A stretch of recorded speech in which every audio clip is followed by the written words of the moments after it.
Hello, hello, is this thing on? How we doing, everybody? Welcome in YouTube. Welcome to the live stream. Guys, you know what day it is. We're playing Phasmo. Now, important announcement.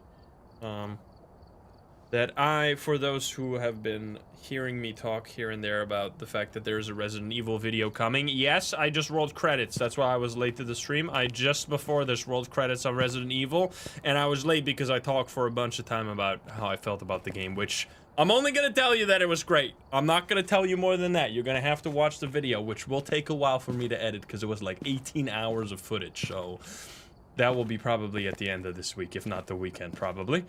Nugget, thank you for the 8, thank you, but it is coming. Now today, we're playing Phasmo, obviously, because it's Phas Monday. It is also, if you're watching this live, I'm seeing people come in now, the last day that you can get the badge, the drops badge, from me at least. I think you can still get it tomorrow, but we're not going to be streaming Phasmo tomorrow, so it'll be the last time you can get it if you want to watch it, or if you want to get it on my stream. I might also do a slightly shorter stream. That doesn't really matter for us right now, but maybe, because I am very tired because I have been recording for 6 hours every day and then also doing a stream in the last 3 days. So I might need to close my eyes for a bit. But we have some business, we have some plans. What are the plans? We're gonna do Sanity Survival, which is the weekly challenge, which is on Ridgeview. That'll probably be easy, hopefully. And then I was thinking I want to go to all of the maps that I would classify as new. Now, I was thinking, like, oh god, this might be a bit more complicated because they're, like, technically even Willow is a new map. But I think with new, I'm gonna try and, like, limit it to the last, like, 2 years, I guess. Basically, the limit...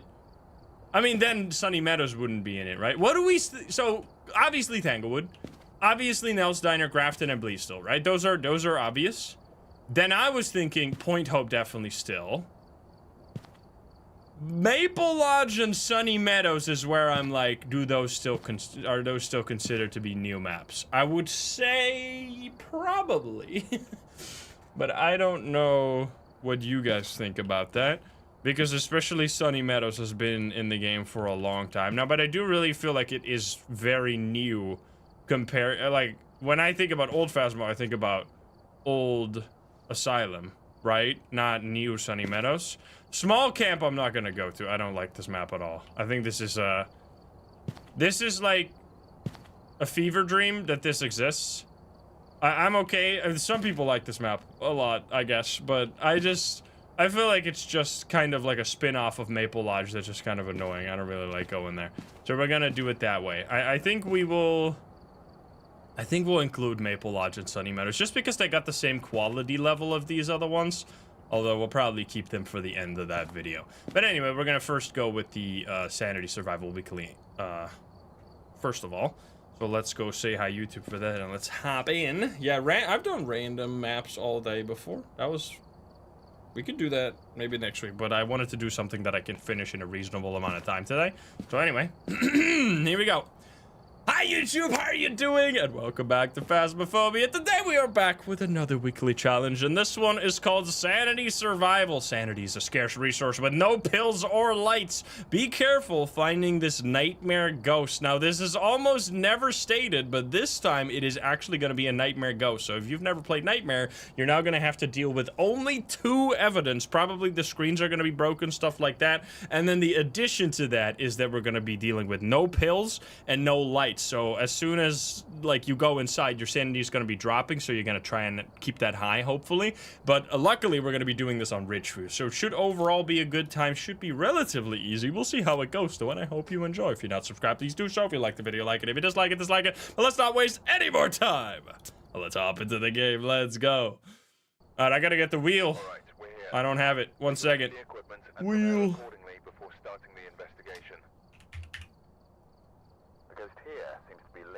Oh my god, it is linked to a cursed object. Terrifying. Alrighty. The Wheel of Ghosts is back. Alright, what do we get? I have some frame rate issues. I don't know if you can see. My Chrome is kind of dying right now, but that's okay. Will it be a demon? Let's see. Oh, I need to do this thing. I did not. Gaming right now. Might delete later.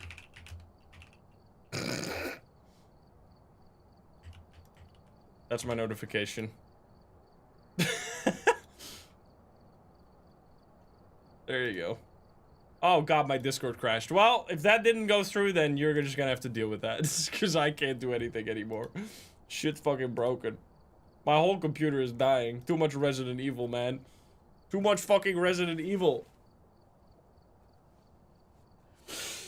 Lord, thank you for the 43. Also, prediction worked. Alright, good. Good. What do we got? We have Betty Carter here. Witness a ghost event. We'll do all of that for sure. We got tier 2, right? Tier 2 flashlight. Wait, we actually have working flashlight. I didn't think they were gonna give that to us. Now, they have hid the sanity. Wait, don't you start with lower sanity on this as well?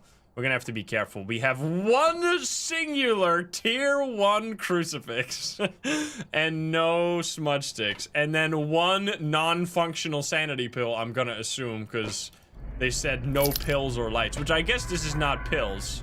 This is insane away. So maybe, I don't know. Anyway, let's just get in there. We'll see how it goes. Now, I'm assuming it's not 0 sanity, right? So we should be fine. Let's see it. Water troll. It's a CJ special. There's like a few challenges that have sanity pills, but no actual value from them. Like, you don't get any sanity from them. Let's see how it goes. Hello, ghost. How you doing today?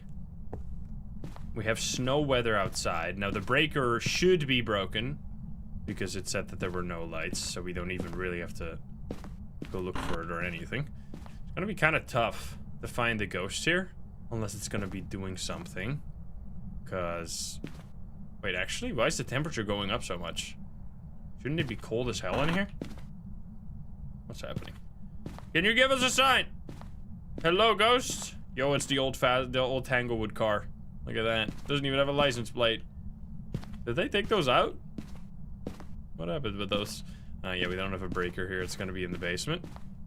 I'm hearing no sound. Is there a cursed possession? There is. Voodoo doll. Now, that's very dangerous, but what if we just use it one time? How bad could it be? I heard that upstairs or in the basement, I think. I heard a slight thud. I'm gonna go... Yeah, there are places where you only need one of the 2 plates for some reason, which seems like insanity. Oh, not an on Rio. Interesting. So we're playing a nightmare mode game here, so we're only gonna get... What? You threw something. We're only gonna get 2 evidence. Okay, so we know where the ghost is. We're gonna, I guess, grab our very shitty... I'm pretty sure I just heard a light switch, which means it has to be not a mare.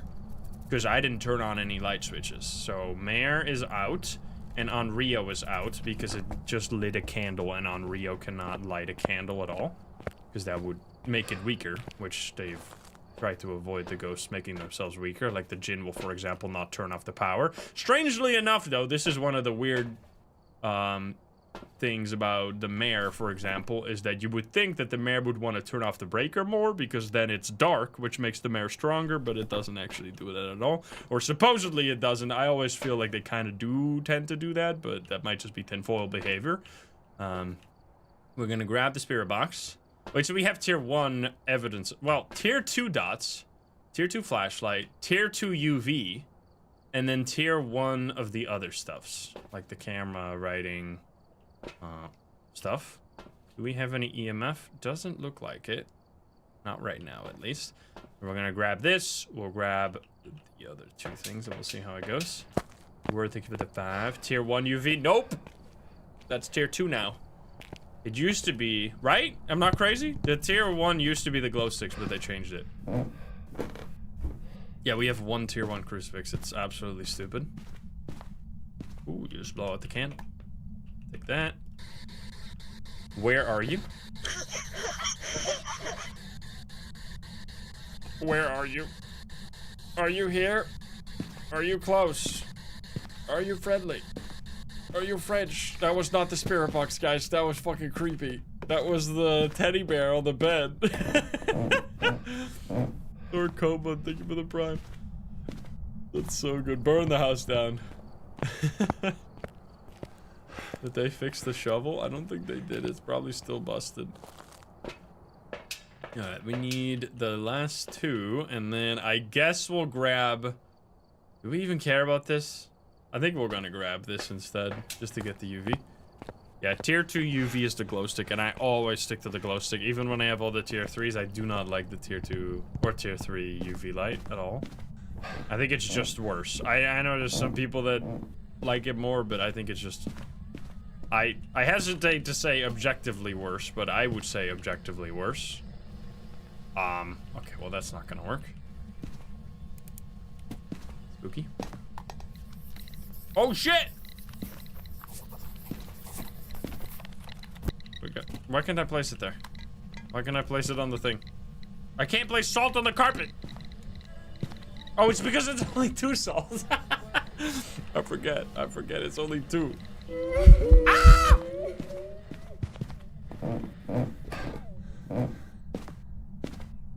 Is this a fucking revenant?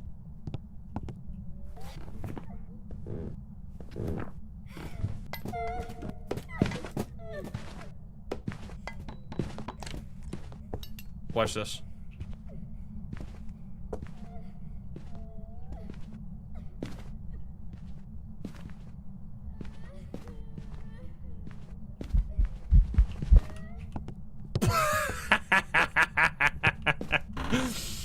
Yup! Get me out of here. Did you hear the final few footsteps? Shit was coming down the hallway, bro. Let me think of the 46. Alright, well that's gonna make it very easy to figure out. Or unless it's... No, but we checked for orbs, right? And we even got writing. So it can't be a mimic, unfortunately. Alright, very spooky ghost to start off. That's a nice one. You definitely gotta know some more stuff besides just figuring it out based on what the evidence is on this one. So it will be good practice if you've never done that, but that was just a 5-minute game. Which, let's see, right? Our sanity dropped by 30%. And we got hunted, which means we definitely start at 75% sanity. Probably, right? That's all you... How can you... You cannot start at, like, random... Yeah, I know you can see it here. I guess we'll peek real quick. Yeah, 75. I just wanted to make sure that I'm not gonna say that wrong. I'm pretty sure you can only start at, like, 100, 75, 50, right? You can't do any in between. Unfortunately, no believers, but that's okay. Here we go again. Jordan Nasty, thank you for the 4. Yuri. Alright. You know, I would like to see a sneaky Yuri, actually. I think that would be cool on this challenge, because then we're actually going to have to work really hard for it, because we only have 1 crucifix, which will not prevent us from dying very much, and we don't have any smudges, so it's going to be a fight for the evidence. We'll start with the same, I think. I feel like, so when you use the voodoo doll, right? If it is a fixed voodoo doll, which I think it might be, you lose 5% sanity. I think it's honestly better to do that, because it'll save time in the long run. It'll actually save sanity in the long run, because if you're just going to be walking around, you'll probably lose more than 5%, you know? That was upstairs, I think. That's pretty damn quiet, though. Can you give us a sign? I think over here.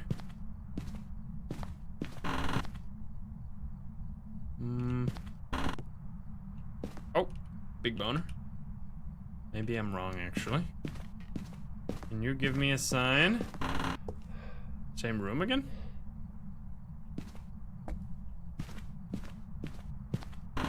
Hello? Alright, well, maybe that didn't work out exactly as I planned. Or maybe my hearing was wrong and it's actually in the basement. Let's see. Hey, Blubby, what's up? Definitely wasn't right next to me, though. They really love giving us the tier 1 thermo for these challenges. It's so annoying. Can you give me a sign? Oh, the cock has been moved. I repeat, the cock has been moved. Busted. I found the ghost. In the basement. Suspicious. Cock alert. That's... Dude, I do gotta say, we love the new Tanglewood, but the cock that they put there is much worse than the old cock. The old cock was better. Also, this is a weird spike. What's happening here? You have big spike, goes down, and then I'm not really sure. Okay, we're just gonna go spirit box. I feel like these two are more likely to give us anything. Alright, we're gonna go check for orbs. I don't think having a crucifix tier 1 in the basement is really gonna do very much. Plus, it seemed like there was a fairly long grace period, so... Psycho, what the fuck? Where are you? Are you here? Are you close? Are you friendly? Are you French? Are you pizza? You fucker. Wait, there's actually gonna be good light. Let's look for Orbeez.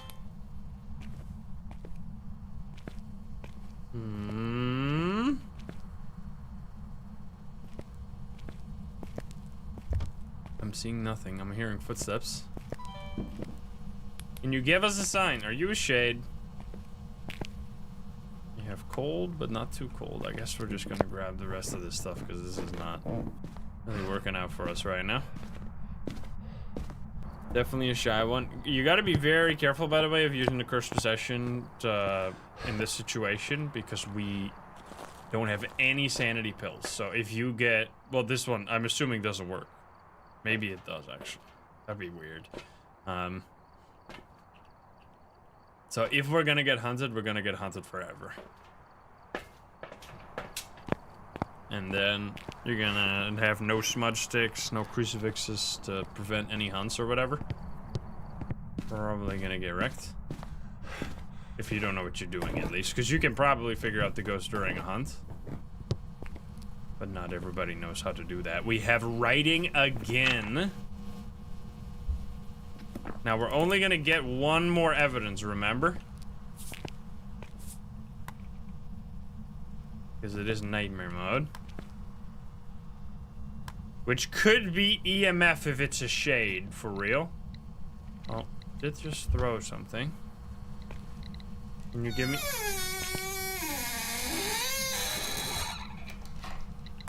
Insane creaky. No fingies on that. And also no Ure, unfortunately. But that we already knew. Based on the writing. Oh. Yeah, definitely no feet. Can you give us a sign? No cold, probably, right? As well? No cold. You can actually... I might be dead. I just ran out of sprint because I dropped my camera and they still haven't fixed this bug. Where if you drop your camera while sprinting, you instantly just die, basically. Unless you get insanely lucky like that. That is slightly slower? Like Moroi?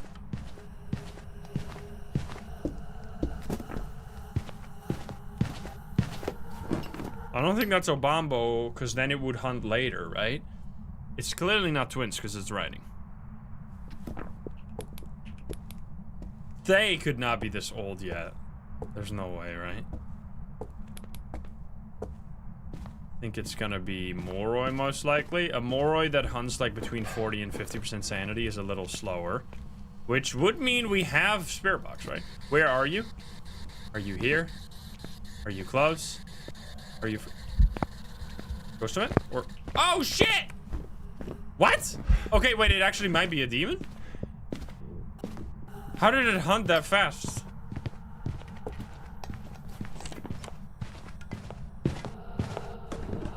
Huh? That's crazy. How is it slow, though? It hunted, like, so fast after the last one. The hunt just ended. I went downstairs. I instantly talked, and it immediately hunted. That's so strange. Was it faster? Then it would be freezing, or it would be... Wait. Not freezing. Where I dropped this shit, right? Here somewhere? Oh, man. There it is. Where are you? Are you here? And white. Ah, okay. spirit box, so it's not a demon. I guess just an extremely aggressive Moroi. I really thought that was like a ghost event. I was almost gonna walk into the ghost to try and get the spirit box there. But it's clearly not a Dio. You can't really test for spirit, unfortunately. I feel like Moroi if it's actually slow, but then it should get faster now, right? Because I'm dropping sanity like crazy. Because we have, just talked to it on the spirit box. Definitely faster. I mean, that's it. Most obvious Moroi I've ever seen. It's so much faster now. This would be all you get, by the way. You only get 2 evidence, so you would have to figure it out from here. So let's say you were in this situation. You would really want to have one of these 2 ghosts. And maybe this ghost. But if you have a mare or a spirit, you're basically gonna have to guess. Like, with the current setup, you don't have smudge sticks, so you can test for spirit. And if you have a room like this where there's almost no light switches, there's just one, there's basically no way to check for mare. Because the only way you would have to, or you would be able to check for mare is just doing light switch. And then another light switch, because if you turn on a light switch, there's a small chance that it instantly turns it off if it's a mare and it's nearby. But you can only do that test once every 10 seconds per every light switch. So if you have a bunch of light switches nearby, you can go through all of them and then make sure that you don't try the first one again until 10 seconds have passed, which is totally fine if you have a bunch of light switches. But if you only have one switch, it literally is just going to be click, wait 10 seconds, and then click again. Like, it's going to be so insanely slow. So yeah, I'm definitely lucky here, because there's a lot of ghosts that is really hard to test for. Like a poltergeist here is very annoying because you don't have smudge sticks, so looping it is going to be really dangerous. Plus you don't have lights, so you can't see if the ghost is going to be throwing more very well. So definitely will be a tough intro into nightmare mode gaming if that's just your first time doing a nightmare mode challenge, because yeah. Definitely don't think these rules are very beginner friendly, but we did just do it in 9 minutes. I'm quickly gonna check. Yep, what a troll. What a troll, dude. That's the CJ special right there. Giving you sanity pills with no no sanity pill restoration, and then he breaks the screen so you will never know. Completely rude. CJ. Sanity during 200% is normal. I mean, I guess if you're playing on like lower difficulties, you might not be used to that, but that's normal for Nightmare, and I think even Professional. We got Ann Anderson. What a name. Here we go. How about we just take, I mean, this stuff has worked for us, so why even change it? Yo, look at that. I love the sunrise. I wish it was a little brighter. Like, this looks good, but from another angle, this looks actually much better than the Tanglewood one. On the Tanglewood one, it's so dark for some reason. Here, it actually somewhat looks okay. Oh, Maple Lodge, it looks so weird. Alright, buddy.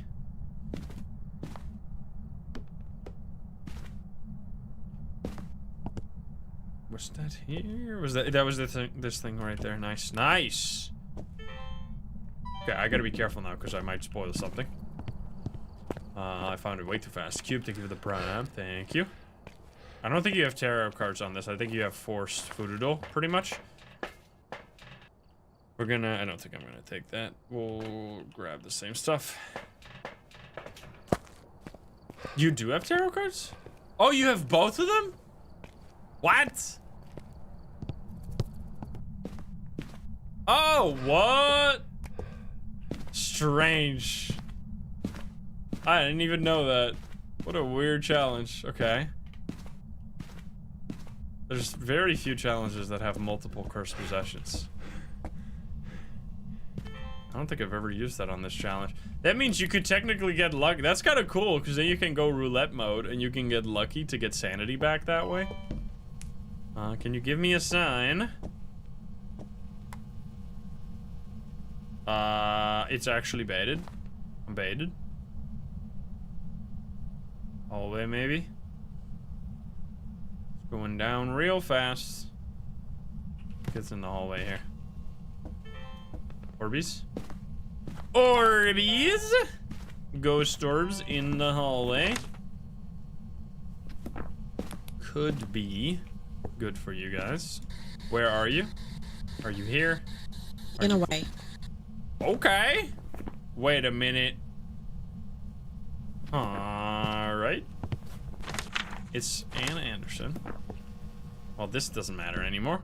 If it's now gonna be freezing or fingerprints, we have a mimic.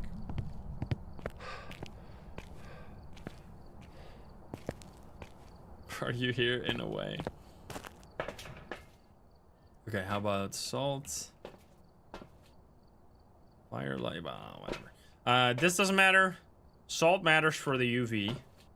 And then...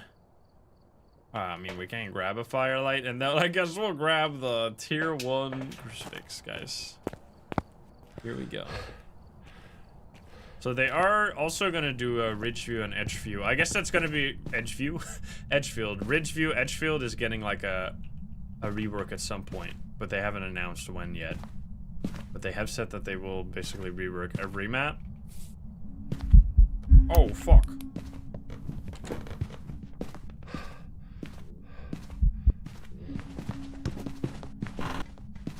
Oh, fuck! Oh, it's a Dian! No! Chad! I'm sorry. That's crazy, dude. This is such a weird challenge, man. I do really think that they could do this challenge, like, in a more immersively fun way. I think this is really, like... It sounds like something you can do, but they made it so much harder. Like, if you're a new player, this is gonna give you such a bad impression of, like, nightmare mode as a whole. If this is your first encounter with, like, how to play nightmare mode, it's such a bad experience. Because it's, like... very low sanity with no light, so there's no way to really preserve your sanity because candles barely do anything, especially since this is only tier 2 candles. I think it only prevents it by like 30 something percent, maybe not even that much. And then you go inside, you very quickly lose all your sanity, get hunted, and then you're gonna first of all struggle because you don't have smudge sticks and crucifixes, and then also, even if you somehow get some time in the ghost room, you're gonna have only 2 evidence, so it's really punishing for new players. Alright, we're gonna go pull the cards, because we have to. Let's see what it is. Death card. Go fuck yourself. Yeah, so it was only... Oh, shit! We leave without... I guess you could use the tarot cards to try and get a sun card, and then maybe you can just investigate like a normal nightmare mode. Alright, dude. This is why I cheese, by the way. If we went to do this without the cheese, we would have been in there for 3 minutes at this point. We would have wasted 3 minutes just waiting there doing nothing. Oh my god! Are you kidding me? 4 death cards in 1... 5! This is my all-time record. I've never had this many death cards in one deck. That's unbelievable. 5, half the cards are death cards. And then I lose all my sanity at the end. Yes, thank you very much, I'm out of here. God damn, 5 death cards is crazy. What a collection. Alright, get me out of here. That was an easy one. So yeah, I mean, I could see people have very heavily... Like, this could be a huge struggle if you get the bad ghost types that you can't figure out during a hunt.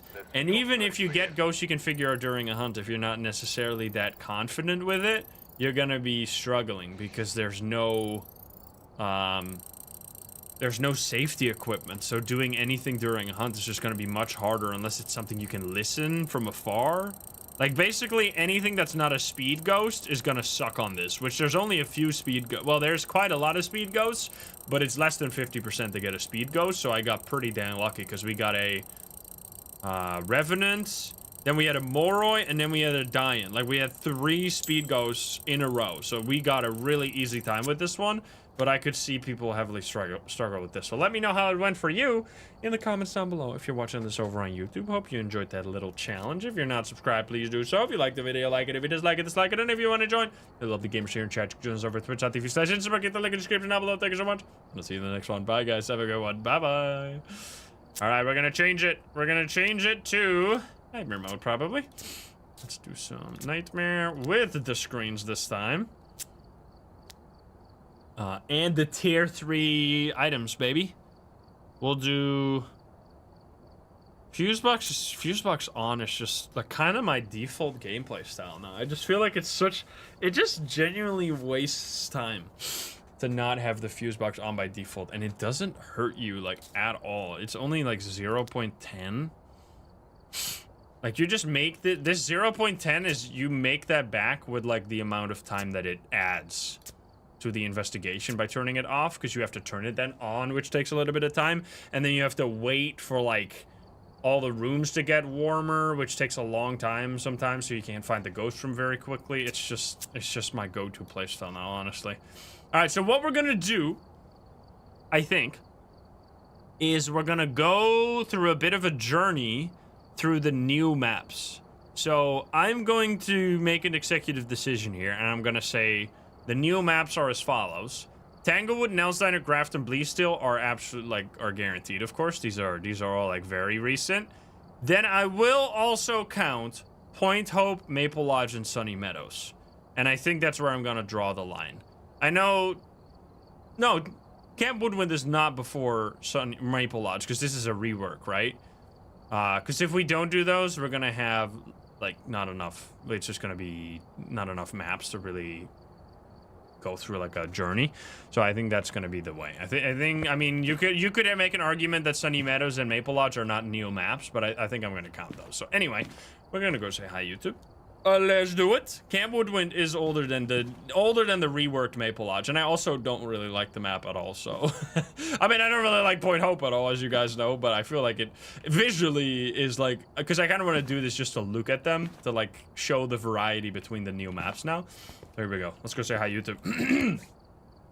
Hi, YouTube. How are you doing? And welcome back to Phasmophobia. Today, we're gonna go on a journey through all of the newest maps in Phasmophobia. Recently, of course, we had the Tanglewood rework, which has luckily been quite the success. I was very afraid when they did this rework.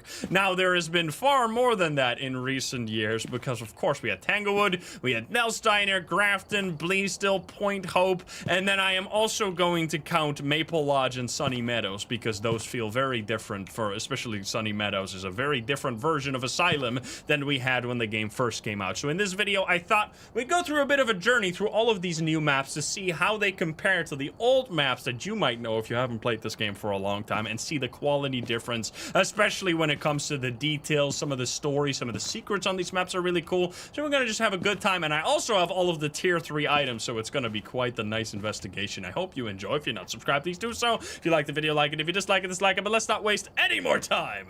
Let's hop into the game. Let's go. All right, let's see. I need to change my setup because I have everything right now. That's a little too much, maybe. We're gonna go Obake. I don't know why I called it that. Prestige this one. We're gonna do incense. I don't know if I want incense level 3, to be honest with you. Headgear also seems... I mean, I don't really see myself use the headgear. Yeah, actually, I think tier 2 is just better. Tier 2 is just less annoying for the eyes. And then we have all the other stuff at normal level. Enable a loadout. Yeah, you don't... This is, I think, the max amount of loadouts. Maybe we get some more when we prestige again. You get new loadouts when you prestige sometimes, but not all the time. It's a bit weird. Let's see. Is it added? It is added. All right, let's hop in there. Also stay hydrated. Tier 1 UV. No, I got tier 2 UV. Tier 2 is the glow stick. Tier 1 is the first UV flashlight, which is very annoying. It's the best one. Spin the wheel. Oh, rain. Are we gonna get blood moons on this? That would be sick. Now we're gonna start. Will we get a Galu, by the way? We're gonna start on Tanglewood, where we're gonna go through all of the new maps. Now, I personally really enjoy.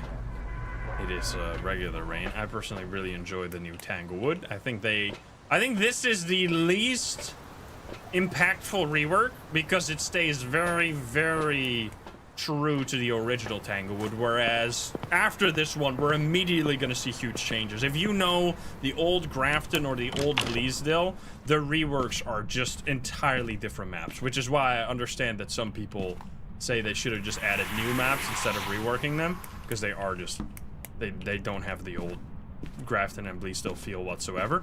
We instantly found the ghost, which is very nice. We have a ghost in the living room, which is important to know, because if we flip this up another time and it suddenly is a different room, we can immediately rule out Goryo. And we're going to turn on some lights here so we can see.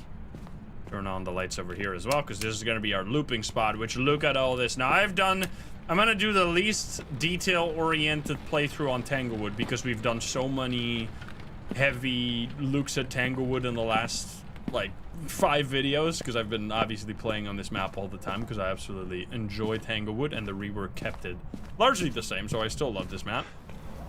And I do think there's also new opportunities now, like with the looping spots, and the kitchen and the basement are kind of cool. Especially the basement opens up like a possibility for you to loop crawling ghosts, which you usually have a lot of trouble with on basically any loop except this one. It's really the only loop. There's like one specific loop on Sunny Meadows where you can do this as well. It's like the surgery room has a loop where you can loop a crawling ghost, but besides that, this loop here is like really nice because you can look underneath it. Plus, this place in general is really nice. I mean, look at this. We got a damn train. Ding, ding, ding, ding, ding. It's so cool. I love it. Let's see what we got here. Do we have any Orbeez? I keep forgetting, man. I keep... like, the old light switch for the living room used to be there. When will I learn? Ooh, we turned on a light. That means it's not going to be a mare. Can you give me a sign? Yeah, so the weather is much more impactful now here as well. I'm not seeing any orbs. If you stand next to a window, you're gonna hear a lot more rain sounds than before. Where are you? Are you here? Are you close? Are you friendly? Oh, we have spirit box. I'll put the writing book down. Should also keep this light on over here so I can make my way out without any lights. Also keep your sanity in check, because I did use the mirror, so we should be pretty low already. Yeah, we're already at 68 right now, 70%, something like that. And we have spirit box as our first evidence. We're playing nightmare mode, so we're only going to get 2 evidence. I think that's like a fun way to do, to still use the evidence items, but also we need to use a little bit more advanced knowledge, which is always fun and educational if you don't know much about that yet. We're gonna do salt, and then I definitely want this, and we're gonna get 1 more evidence. I will take this just in case we get an easy footprints here. Comment, thank you for the prime, thank you. We did not see Orbeez. Sunny Meadows rework? There's not going to be a Sunny Meadows rework. I mean, I wouldn't expect it because they already did so much work on that map, like it's one of the new maps. Now, they are doing... I still feel... stop. That Willow is also a new map, personally. But since they're going to rework that map this year, I did not include it in the new list for this video right here. Because I just feel like that's a little silly. Bros? Excuse me. Can you step in the salt, or are you a Galu, maybe? Wait a minute. Wait a minute. Galu energy? Where are you? Close? It might actually be a Galu. Yo! Oh, shit! Well. Did you see that? So, it stepped in this salt, which activates the Galu ability. As soon as it steps in the salt, uses a crucifix, or gets stunned by a smudge stick, it activates enraged mode, which causes the following. It causes it to never step in any other salt. It causes it to be really angry, such as this ghost right here. It's faster right now, as you can hear. A little bit. I think it stepped in the salt. So it's faster, and it also hunted earlier.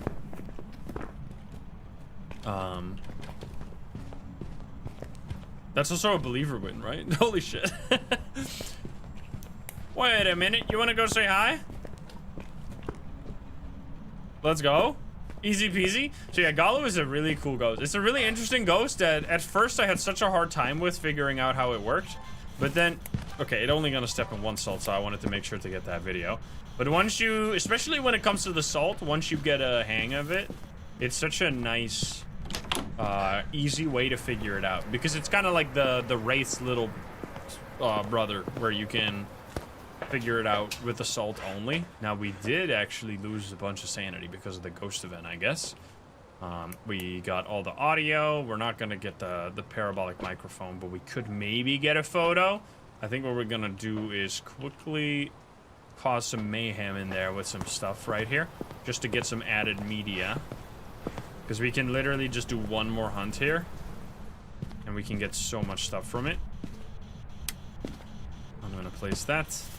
We can also hear, it's gonna be fast again. So that's the danger of a Galu, is that if you place like all the salt at once, like I usually do, it's basically gonna be permanently enraged. So let's say I only placed one salt. If it hunted, it would be enraged, and then afterwards it will be slow until, oh fuck.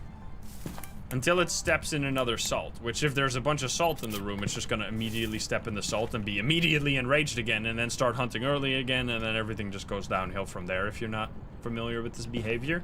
Now, it gives itself away really easily because that's really obvious. Like, it's faster when it's hunting.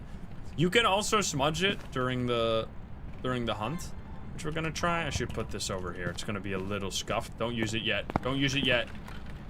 Yo, roaming Pookie, thank you for the 5 gifties. Thank you so much. I want to get this crucifix video right here, which you're gonna use in 5, 4, 3, 2, 1. Do it.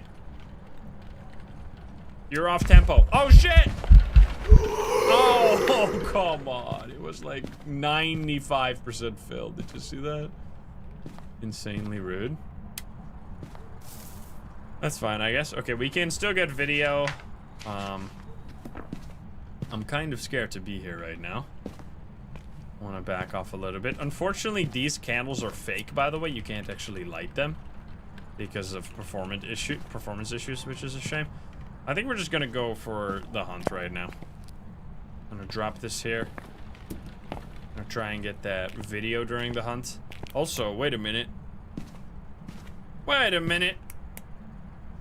It is a glass. What the fuck is that? Why can't I see through it? But then on this side, there's... Not sure about that one. Anyway. CJ moment. Let's just... Wait! Oh, shit! Did you see that? It moved ghost rooms. What the fuck? What the fuck? Give me that. Give me that. You're crazy, man. Yo! Oh shit! I'm gonna go over here, smudge it, and then watch this photo. Boom! Boom! Fuck! Go back to a world.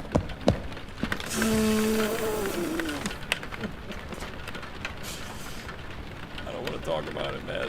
Get me out of here.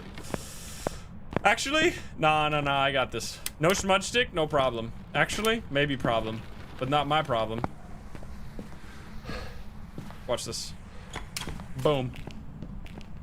Instant photo. How does he do it? Wait, it's slow now.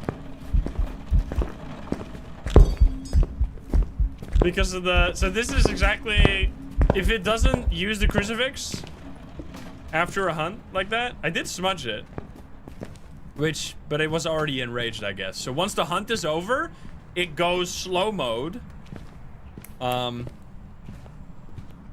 Until it... I think it's forever slow, right? I'm pretty sure that's how it works. Like, it's forever slow until it either uses a crucifix, you smudge it, or you get, or it steps in the salt. Which, any of that is extremely likely to happen. So it means that it's gonna be enraged almost all the time. But if you know it's a Galu and you need to do like stuff during the hunt, you can on purpose not use any salt and stuff like that to make it much slower and easier to deal with during a hunt if you want to take a video or something like I just, or wanted to take a video and a photo. So anyway, we're gonna get out of here. We saw quite some behavior. So yeah, I didn't do much of a detailed review there of Tanglewood because I've already done that so many times. I love the basement, new looping spot. I like the hobby room, by the way, with the puzzle as well. That's really cool. But we've done like over 50 games on YouTube in the last 2 weeks on this map. So I thought that we probably would have some Tanglewood fatigue at this point. However, what I'm not ever gonna get tired of is a believer win. Let's go. We have a 15% believer win because it was indeed a Galu just now. A 12 million go to the believers. 2 massive payouts of 1.7 million. Good job, guys.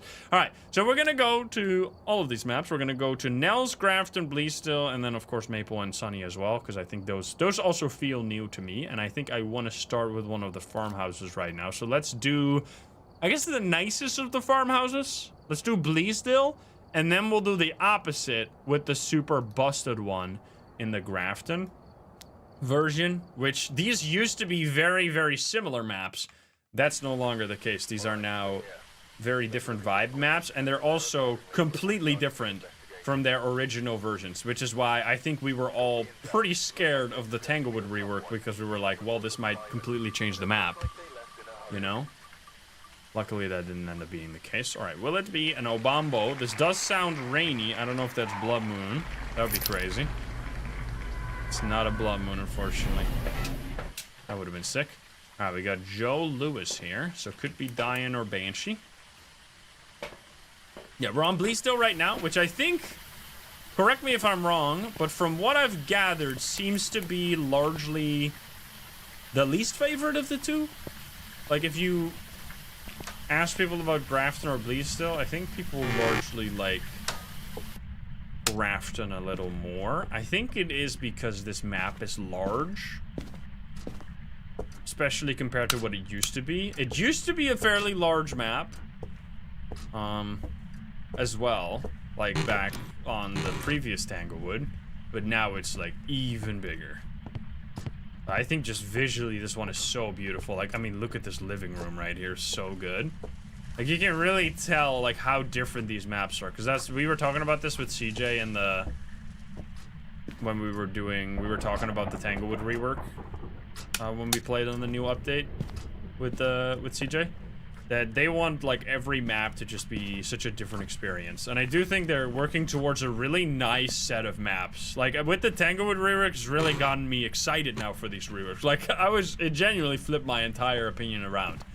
Also, playing a little slower recently has really helped me enjoy these maps more, because it gives you more, like, these maps give you more to look at, which, in terms of gameplay, I think they're kind of, like, not really understanding their own, like, ghosts very well, because you saw it when we were playing with CJ, is that, like, he really wanted the gnome to touch the ghost to touch the gnome, so it would make, like, a special sound. And I think in the 4 hours that we played, it only did it once. So, like, even though every single round we were bringing the gnome into the ghost room, it's just so extremely rare that it almost never happens. So, yeah, there's interactions. Because one of the things they want with these new maps is to give them fun interactions that you can get sometimes. But there's quite a few of them, unique interactions. Oh man, I broke the breaker. I turned on too many lights. Hopefully it's here. It's not here, unfortunately.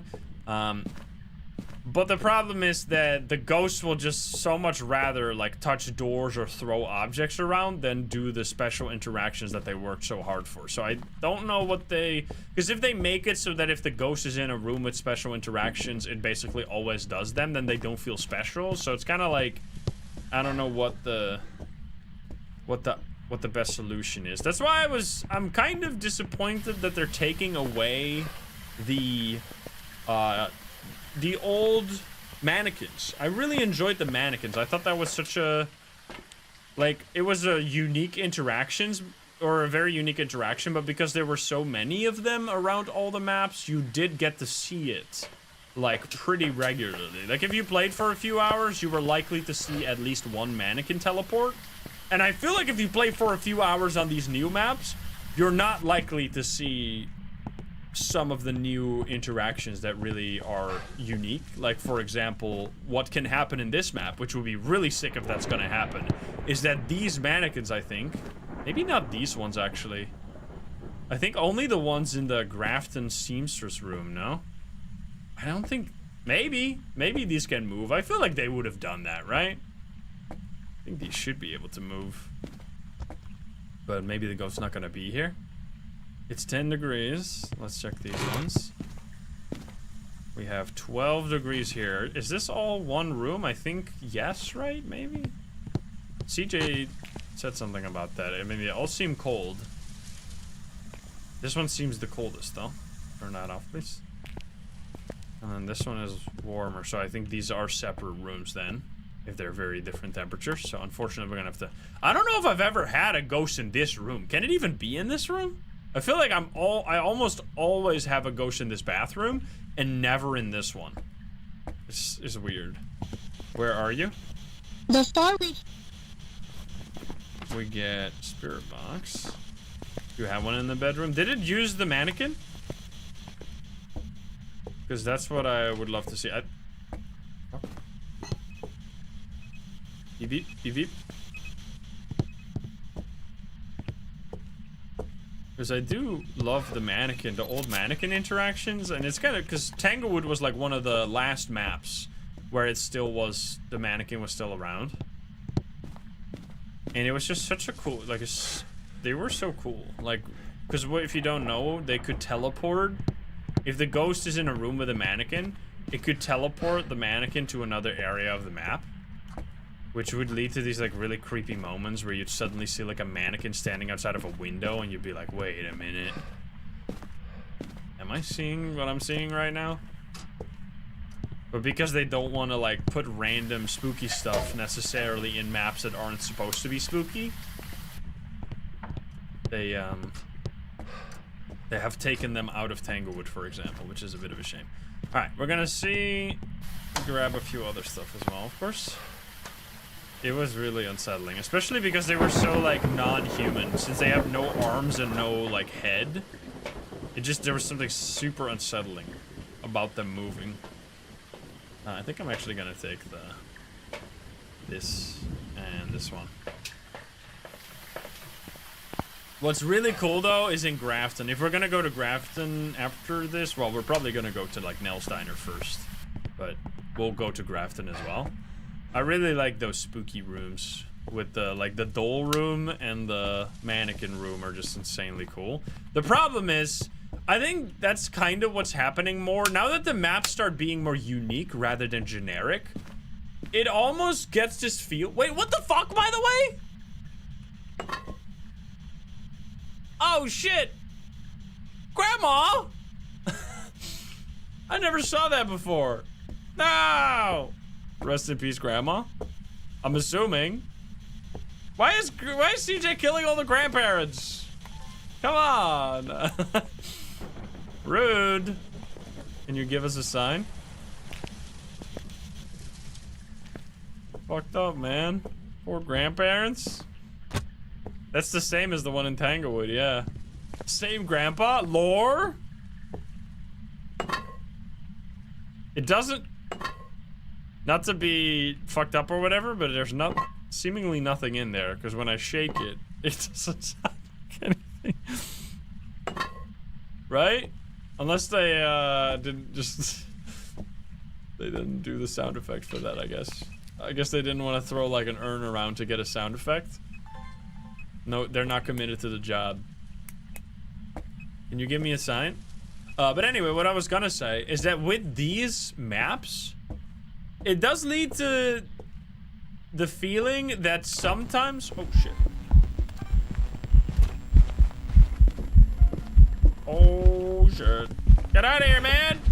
Spooky grandma! I found grandma, guys. It's okay, it's okay. It does lead to these like, it feeling like if you don't get one of the cool rooms, you kind of, like, lost at playing on the map, if that makes sense. Like, in this situation, this room is just like, oh, I got a bathroom ghost. Whereas with, like, a generic map, like Edgefield and Ridgeview, there's not really any room where I particularly want the ghost to be, you know? Like, I don't really care if it's... I mean, there's some, like, special rooms, but mostly because it's more difficult. Like, the basement or something in, like, Ridgeview is much more difficult. Or on Edgefield as well. So those lead to special situations. But if you're going to Grafton and you don't get a ghost in the, like, the creepy doll room or the creepy seamstress room, it feels like you're not getting the full potential of the map, and you, like, know that that's the case. So it kind of leads to these, like, maybe a slight sense of disappointment, which I think is a little bit of a shame, because they just, instead of making the maps feel, like every room is kind of similar, now there's, like, such a clear quality difference between some of the rooms. Which I guess is a good thing, that there's interesting rooms rather than everything being generic, but I don't know. I was just trying to give, like, a counterexample of why that could maybe be a bad thing to a certain degree. Anywho, I would like the audio. Can you talk on this thing? Where are you? Right here. Right here, apparently. Alright, so we got Spirit Box. We have no writing yet. Maybe we got freezing. We have big time freezing. We have dirty water. We already got EMF, right? We did get EMF. I would like a throw. Yo! Oh, fuck. I killed myself. Well, the game killed me, but... luckily, it's a slow ghost. I mean... I should not have to adjust to this stupid bug still being in the game. Like, I know I guess I have to, because they seemingly are unwilling to fix it, but the fact that I have to not drop my equipment items if it's specifically a camera, because if I do so, I cannot sprint anymore, is just insanely stupid. Especially since it's been in the game for, like, almost a full year at this point, and they still haven't fixed it. It's, like, unbelievable. Anyway, like, so I can, I mean, I've showed this many times, but if you drop the camera and then sprint, you're fine. But if you are sprinting, I'm not gonna let go of sprint, but you're gonna see that I stop sprinting immediately. Well, I'll turn on the light so it's even more clear. If you are holding a camera, you sprint and then you drop it, I instantly stop sprinting, and I cannot sprint. You can hear that my character runs out of breath like a few seconds later, so it's just like, I don't even know what the bug is. Because I think the game still thinks, wait a minute. Can you just, like, stop sprinting? Is it just like a toggle bug or something? Like, if I sprint, drop, and then let go and sprint it. Oh, shit! Huge tech! Wait, it's a toggle bug. Wait, huge tech. If you sprint, drop it. If I keep... You see that? The game still thinks I'm sprinting, because after a little while, my character runs out of breath. But I'm not actually sprinting. So wait, you can actually avoid this if this happens. I mean, it's super scuffed, but I guess you now have an option that I did not know about. You can sprint, let go, and then let go of sprint and click it again, and then you can still sprint. I mean, it's very scuffed still. Definitely good to know, though. I did not know that until just now. That's crazy. New tech. Let's go. All right, that's huge. Okay, they still should fix it, though. Ah! It's faster tomorrow. Wait, is it? I think so. It sounds much faster now. So it would be... because it was freezing, right? Yeah, it was freezing. I didn't even write that yet. It's not a mimic, unfortunately. Very likely... Yeah, it's so much faster. You hearing that? We should go into the attic. Downside of Bleasdale, of course, is that the ghost hunt is going to be a lot longer. I think we should also quickly take a sanity pill, maybe. Oh.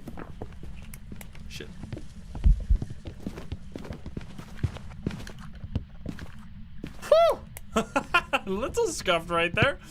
My bad. Can you quickly do a ghost event? I want to take a photo. Please, do a ghost event. Do we need a photo? We need cleanse. Cleanse and repel. Wait a minute. We should actually do that. We should do that while I quickly show you, like, the attic. You can also do, like, 2 games on these maps. Just to get, like, a variety of ghost rooms. Not really roaming, even though it's, like, nightmare mode roaming, which is quite high. Corbin, thank you for the 17. Thank you. I mean, it's good to know. So it's really weird. So when you drop your camera, it toggles your sprint to be off. For some reason. Yeah, my sanity is super low. I'm gonna take a pill just to make it so that my sanity, that I won't be like super low for the Moroi, so it's gonna be a little slower. Right, thank you for the 1 year, and Manuel, thank you for the 32. Now, what's a real big difference about this map and its original version is the outside section here. And it honestly, like, definitely makes the map annoying sometimes. Like, this whole area is actually, like, part of the map. It's not outside. Well, it is outside, of course, but it's not. Like, these doors are still open during a hunt, and the ghost can go between these.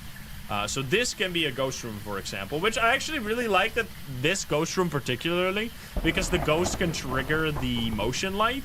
So you'll have, like, you'll be, like, walking around and suddenly the light will turn on outside, and then you'll know, like, the ghost is walking around, which is kind of cool. I like that ghost room for that reason. This ghost room, however, is a complete disaster. This whole area right here, it's just so bad. There's, like, it's so large. There's not really a good way to place your crucifixes unless you have, like, the tier 3, I guess. Plus, there's no good lights here, so you can't prevent your sanity from draining. Evidence doesn't really work that well. Like, it's all kind of annoying. The problem with these lights is, however, that they prevent you from using the spirit box, which is very annoying. So you have to go turn off the breaker in order to do spirit box in these areas. And this can also be a separate ghost room here. This one room, which is annoying. There can be a hiding spot here, but I don't have it. And then, of course, the, like, coolest room in this map. Hey, buddy! Mudgy. Oh, shit, you're going the other way. I just wanted to get the objective. You can hear how long it got smudged, by the way. Yeah, I'm trying to sell this house, guys. Anybody? Just ignore the murderous ghost. It's fine. I'll buy it. In this economy, you take anything, honestly. What? I did not really show this well on Tanglewood, but one of the things that really annoys me about these new maps specifically is their, like, fixation on making them so unbelievably dark. I think it's also just because they, like, they're psychotic sometimes. Not to be too rude to the devs, but I really think that it's super annoying that they're designing the game for this, like, horrible FOV. Like, the game is designed to be played on 60 FOV, which is just, like, I don't know about you guys, but I just cannot fucking play the game like this. Are you kidding me? It feels like I'm looking through a microscope right now. It's so bad. But you can see that specifically on maps like this, it actually makes such a big difference. Because if you turn off your flashlights, you see nothing. You cannot see shit. It's so heckin' dark. I gotta leave, by the way, to use some sanity pills. It's super dark. So that means that only the circle that's illuminated by your flashlight is visible. But that circle scales with your FOV. The lower your FOV, the bigger the circle is. So on 60 FOV, you basically have this big circle in the middle where you can see just fine, right? Like if I walk around, you can see just fine. However, watch this. If I go back to like a reasonable FOV, which I think 90 is like the minimum FOV I usually pick in games, you have suddenly this really small circle in the middle that's lit up. And you really need, for example, like a light switch like this, and then, wow, now suddenly I got a whole field of view.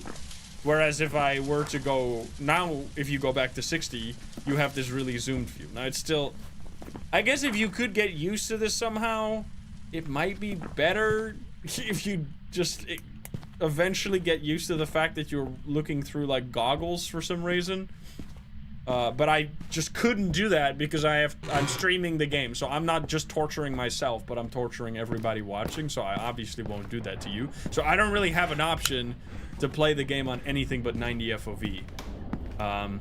Which just means that I have to deal with, like, the design that's just not made for this FOV, which is unfortunate. Now, this is the really cool room on this one, which also has the tarot cards. Look at that. Let's pull one of them, see what happens. Nothing. Well, I lose sanity, unfortunately. Do I get it back? I get it back. It's a really cool map. Also, I love the storytelling on these new maps. So, this, for example, the tarot cards are here, right? And then you can see, even when the tarot cards are not here, there's these tarot cards on the floor. So you can see that they got a Fool card, they got a Devil card, and then they pull the Death card, which we know that means there's gonna be a hunt. So the like niece, I think it is, that was experimenting with like potions and stuff. You can see here like some occult stuff, some herbs and things of the sort, some like dream catchers, not necessarily occult stuff, but they were experimenting with some things, and then they caused the hunt to happen. And then you can also, like here, you see like some potions, some ingredients, some description right there. And then what is it? You can zoom in on this. It's hard to do. Well, even with 60 FOV, you can't really see it. Oh, you can kind of. They made it maybe a little brighter. But there's like a story here about the girl typing in writing in a diary, like, the ghost is following me. First it was Grafton. Now it's back again for more. Like, it's hunting me or something. That's like the final words. It's coming for me. And then she uses, but she's still dabbling with the occult, which seems like that would not be a very smart thing to do when you know you're being hunted by a ghost. So I love these details. I feel like they're not really doing them very well. Now they are going to be doing a lore update they've talked about, right? CJ was talking about that on the Terrible Trio stream. Where they're gonna like update the lore to be much more involved. What I hope to see in these is this not being like, this is stupid. The fact that the only reason I kind of have an idea of what this says is because I specifically asked people, like, if you have a VR headset, could you like zoom in on this and take a screenshot and send it to me? And someone sent the screenshot to me on Discord, and that's really the only way that you can ever read this text, is by having someone in VR go like this on top of the book and then take a screenshot of their headset. Like, it's stupid that that's required. Like, I can't pick this up. I can't, like, zoom in on it in any way, so how the fuck is anybody supposed... Like, it's cool that this lore is here, and it's interesting. I really enjoy that the lore is here, and now that I know it, it adds new detail to this map. But the fact that it's impossible to know this unless you have, like, a friend in VR or, like, laser eyes that can somehow read, like, 3-pixel text, even with the FOV, it doesn't change it very much. I find that silly. I definitely hope to see them like make the lore a bit more clear. Maybe we should go to Grafton after this, because Grafton and this map are very heavily related when it comes to some of the lore, which is really cool. And they've also said that they're gonna be doing more lore. Like in Tanglewood, there's a room that from the granddaughter, Nancy's room is what it's called. And there was going to be more lore. We don't really know much about the Tanglewood house, besides that grandparents live there, and the grandparents live there. One of them is dead because there's an urn, and there is a granddaughter, presumably, that lives either there permanently or temporarily, like every now and then. So yeah. I think those things are really cool. Like, this is also a really sick room, by the way. I can't fucking turn on lights with the tarot cards, unfortunately. This room right here. With all of the, like, artifacts. They did definitely upgrade from, Oh, no, but the story is that the parents and the daughter used to live in Grafton. And then the parents died in the Grafton incident. And then the niece moved in with the grandparents, and then started using the tarot cards and presumably killed the grandparents too. Which I'm not saying it's her fault necessarily, but she was involved in the spawning of the ghost. Oh, and sick, we got this. We got this room here. This is one of my favorite little details is that there is a handgun here that's been taken out of the box, and you can see, like, you can see that the ghost was affecting these people because you can see these notes right here are just completely fucked. Like, there's a bunch of the same writing over and over again. Like, the grandpa was definitely not doing very well leading up to this, to the ultimate incident, which I think these are like really cool details. It is one of those things that, like, is fun to notice, but it doesn't really impact the gameplay, of course. But I do think it adds to the experience on a map to have like a somewhat of a story going on. Anyway, we're gonna pull the rest of the cards, and then we're gonna move. That's Grandpa, by the way, right here. That's Grandpa. And we have granddaughter or niece, I don't know, over here in the study room on the wall. This one right here. There you go. I mean, this map is beautiful. Like, visually, it's really cool. And I definitely think it's like a fun map to just go to when you're in the mood for some... I think there's just maps that you go to when you're in the mood for some slow investigation. And then there's always, like, the Tanglewoods and the Ridge Views and the Edge Fields if you want just, like, the regular gameplay-focused investigations. Because here you're gonna be, depending on the ghost room... Like, that really cool attic room is fun, but if you have it there, you're kind of in pain. I could take a photo of this. It doesn't really matter. Because you have to drag all the equipment over there, which is very annoying. And that's also going to be when we get to Point Hope, which we are going to get to Point Hope, of course, in this as well. That's kind of the problem with Point Hope, that yes, visually it's really beautiful, but gameplay-wise, it just gets slowed down so much because of the long distances you have to walk, which I think... That type of gameplay is just so boring. Having to drag your equipment from the truck to the attic just slows down the gameplay so much that you also don't really... I think the problem with that as well is that you don't even really get to experience the cool ghost room. Because by the time you've dragged all your shit into the ghost room, you have... like low sanity, and you're gonna get hunted, and you're not even really gonna spend much time in the ghost room. So like, it kind of defeats the purpose of having those cool rooms. So yeah, I mean, that was also, we did a bit of a tour there. We already knew it was a Moroi for quite a bit, so that was a bit of a longer investigation that way. So now let's go to the polar opposite map. So that was Bleasdale, which I think visually is really cool. I just don't tend to go to it because it's a medium map. It's also considered to be a medium map, so you do get the bigger payout. But the fact that it is a medium map, and when you're playing solo most of the time, it just makes the gameplay much more slow. So that's why I personally go to Grafton a lot more, which we're gonna visit right here. And I think Grafton is a really cool horror-focused map. Like, there's so many cool little details on this map. And there is also lore related to Bleasdale. Not a ton, but definitely some. Yo, Mago, what's up? We got Holly Craft here. Alrighty, let's get in there, shall we? Let's see. So we have outside already. It's a bit dark. Once again, Bleasdale and Grafton both have the extreme darkness. Like, where if you turn off your flashlight, it's pitch black. You can't see shit. Which, especially on Grafton, is kind of even more annoying. Because there's so many broken lights and, like, sparkling lights in this one. Because it's supposed to be a ran-down building, you know? We have chickens. Unfortunately, the chickens are fake. Because if you look through here, you don't see any chickens. They're fake chickens. They put, like, a radio in there making a chicken sound effect. You can't... I was like, can you break these? That would be fucked up. They're very pointy eggs, these ones, still. Anyway. We got ghost chickens. And, of course, we got this, like, beautiful look of the house. Now, unfortunately, because it's not sunrise, you don't really get to see it. Which, by the way, once again, a reminder that I'm playing this on absolute turbo brightness. If you set it to the normal brightness, like, good luck. It's actually unbelievable. Wow, dude. I can't imagine anybody playing the game like this. Are you fucking kidding me?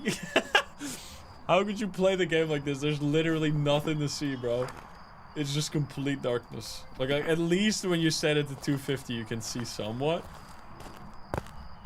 Which there used to be for the longest time. I don't know if this is still the case, because I haven't really Like there was that one time where I played on console, which I like had default settings for. There used to be a long time where the default settings had 0% brightness. So sometimes you'd watch like a YouTuber who had no idea what they were doing playing Phasmo for the first time, and their game would just look like this. Their game would just, this is how they would play the game, and it was so painful to watch sometimes. Oh, luckily, I think they changed that now. It was very stupid. So yeah, anyway, here we go. Entrance, we have a nice light right there, and we have a busted up light at the top. So I really do love this sparkly effect. It's kind of sick. Very dangerous, but very cool. And it does provide actually like a somewhat decent amount of light. And then you have another one, like the living room here, where there's a ton of light. If you turn on all of these, you can see very, very well. However, you give up 3 light switches for this, which is what they've been doing more and more on these reworked maps and the new maps, is that they have like really gone wild on the performance improvements when it comes to specifically lights, where they have made like rooms that have multiple lights in them. Every single light is a separate light switch. So this wouldn't be a problem. The main reason this is a problem is that there's a maximum amount of light switches you can light before all of the light switches turn off. So if I, like, in this room, I give up 3 light switches instantly, so you cannot really set up, like, a path of safety or anything, which can be kind of annoying. Like, here, there's only 1 light switch. Here, I think there's also only 1 light switch, which, by the way, welcome to the Grafton kitchen. Very ran down. This map is one of the maps where weather is very, very important. Like right now, we have clear or windy. I think it's clear weather even. And it's so much easier to play this map on clear weather than it is on like rain. Because on rain, this looping spot basically becomes impossible to use. Because you can no longer hear the ghost while you're looping it. Which means that unless you have a smudge stick and you're looping it standing up, you're not going to be able to like properly loop the ghost at all. Which is a bit weird. We have no breaker back here. The breaker can be right there. We have a breaker up in the attic, I guess then. So that, these rooms, the kitchen, don't really have much lore. We have over here though. Oh, I didn't show that on Bleasdale, but on Bleasdale in the attic, you have some fun Easter eggs relating to old Bleasdale. You have some of the paintings that used to be on the wall in the old version of Bleasdale, as well as like an old mannequin laying around. You did see them if you paid attention, but I didn't point them out at the time. Right here, we have the same painting that hangs in Bleasdale, the grandpa painting. That's why I pointed that one out. So clearly these maps were inhabited by the same family or even same people. Based on the diary in Bleasdale that the niece wrote, it seems like this house was inhabited by 2 parents and a child. And that child is the girl that lives in the attic on the other Bleasdale, or on Bleasdale. And the parents passed away in whatever led to this place starting to fall apart like this, caused by the ghost that was haunting Grafton. Which is really cool to have that detail, to have those pieces of lore. We have a voodoo doll. Now this is one of my favorite rooms in all of Phasmo pretty much. However, I've really only had the ghost in this exact room maybe 4 times. Not even, I don't think. I've had it less than 5 times in this room ever. Now that's also partly my fault because I don't tend to go to this map as much as I go to Tanglewood, for example. So that's why I'm very excited for them to... Now that I know that Tanglewood has not been ruined, I'm excited to see like the Willow rework, so that those maps that I often play on will get the same type of treatment as this. Well, not look exactly this fucked up, of course, but have interesting rooms that you are gonna have fun if the ghost is gonna be in that room. Alright, so we have a voodoo doll, but we're just gonna leave that be for a second. Now, all these mannequins, by the way, can move. Especially these can teleport around the map as well. And they'll spawn, like, behind you in weird poses sometimes. Like, you're here, like, crackling behind you, you turn around, and there's a mannequin. Which I think kind of is a miss, honestly. Like, I know that's... I completely lost my mind when it happened to me once. which it really only happened once to me. I don't think I've had it seen. I have seen it again, but it's a lot less like spooky because it's really just like a kind of a jump scare. Basically, it's like a one-time jump scare where it just spawns behind you and you get startled. But it doesn't lead to those moments where you're like, wait a minute, and then you walk up to a window and there's like suddenly a mannequin standing outside the window. Like, they don't do that anymore, which is kind of a shame. Yo, Captain, thank you for the 1,000 biddies. Thank you. Something you notice is that each rework has been done perfectly in line with their unchanged loading flavor text. Given this, my theory for when Richview gets its rework is that it will be a fixer-upper aesthetic. Oh, hello. Not like Grafton to reflect the lack of regular upkeep due to the history of deaths in the house outlined in the loading text. Interesting. That's heavy theory. I've not realized that they kept all the loading screen text the same.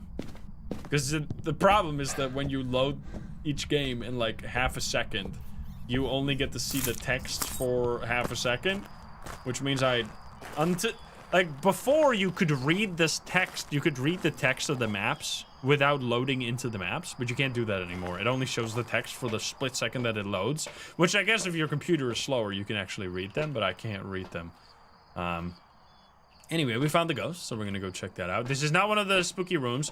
Another big thing, gameplay-wise, about Grafton is that rooms that have broken windows or open ceilings are actually considered outside by the game in terms of temperature, which means that you're gonna have wild swings of temperature going around this map. Like, some room will be 20, and then another room will suddenly be 5 degrees, and then it'll be 20 again. Like, it'll be going up and down. Which can be quite annoying. It can basically make the tier 1 thermo, like, completely unusable. It's so insanely annoying to use the tier 1 thermo on this map. Like, I definitely would not recommend going to this map until you have at least unlocked the tier 2 thermo, because you'd really just be pulling your hair out if you have a shy ghost. Where are you? Are you here? Are you close? Are you friendly? Are you French? Are you pizza? Are you grandma? Are you naked? Hello. Where was that? Well, somewhere. Here we go. Go! Light switch? I don't know if you can get UV on that. So we have not a mare. Let's see if it's freezing. Yo, hello! Nice. And then return spirit box. Where are you? Are you here? Are you close? Are you friendly? Are you French? Are you pizza? Are you grandma? Where are you?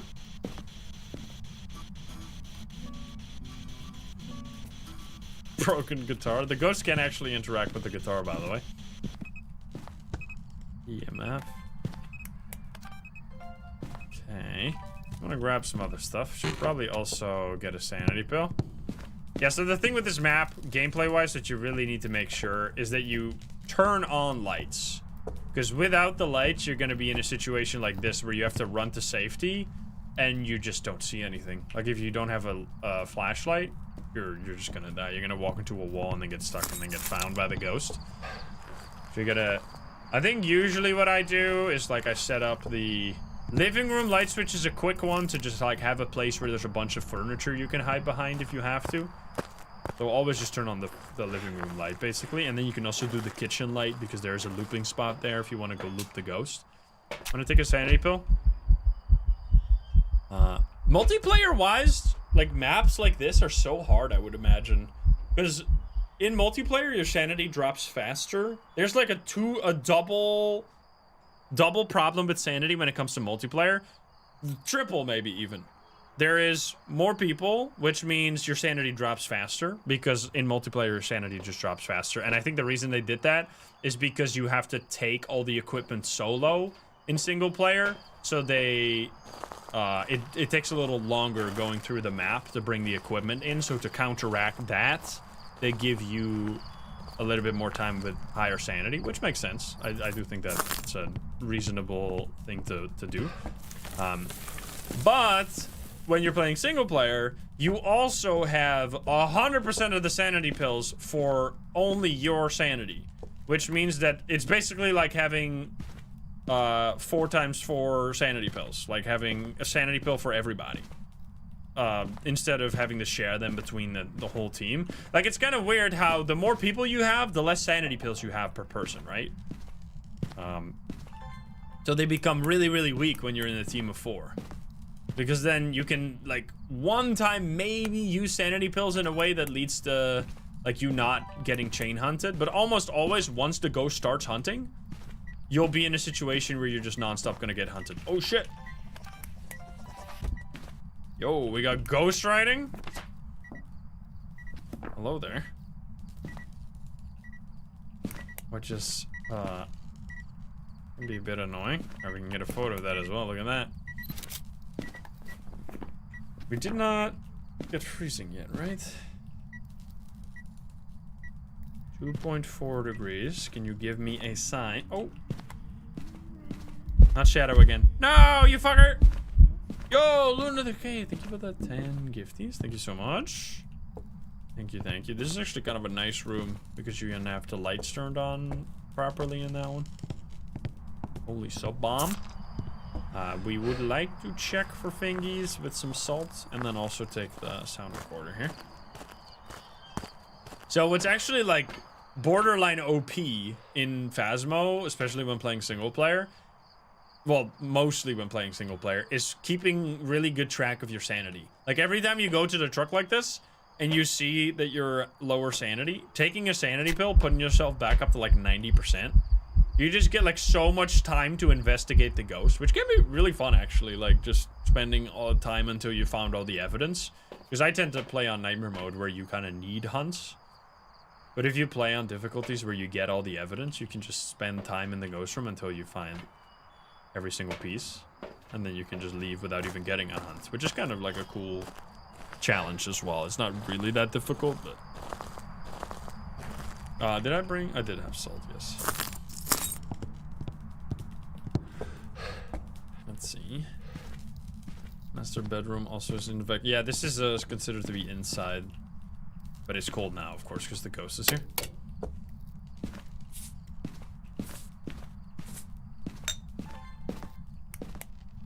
Now, it might start roaming out of here, which would be unfortunate. Oop. And we have feet. Okay, so we have UV writing. Interesting. And we got some settling of the house. Kristen Bambi, thank you for the 2 months. Do we have fingies on that one, though? We do. I guess this map specifically is kind of a here the tier 3 might actually be better than the tier 2 UV, because situation like this you can't really set up the UV very well. And the way that this works is you either have to throw the UV in such a way that it illuminates the fingerprint and then just take a photo, or you have to charge it by holding it like this until it gets really bright and then toggle away, and it slowly fades out right now until it becomes invisible again. And in this time you need to take the photo or it's not going to count. It's not like back in the day when you could just take a photo of a window without any UV and then it would count, you know? Those are crazy things that we could do back then, but not anymore. God damn. I gotta be put on my hater pants for a second here. That I think these sound effects are cool, but they actually don't fit the game very well. And I think they have like Ghost Watchers vibes to me, where they're kind of pointless because the ghost doesn't do them. They repeat like over and over again, kind of. Like, cause you just, once you've heard these sounds, they just repeat.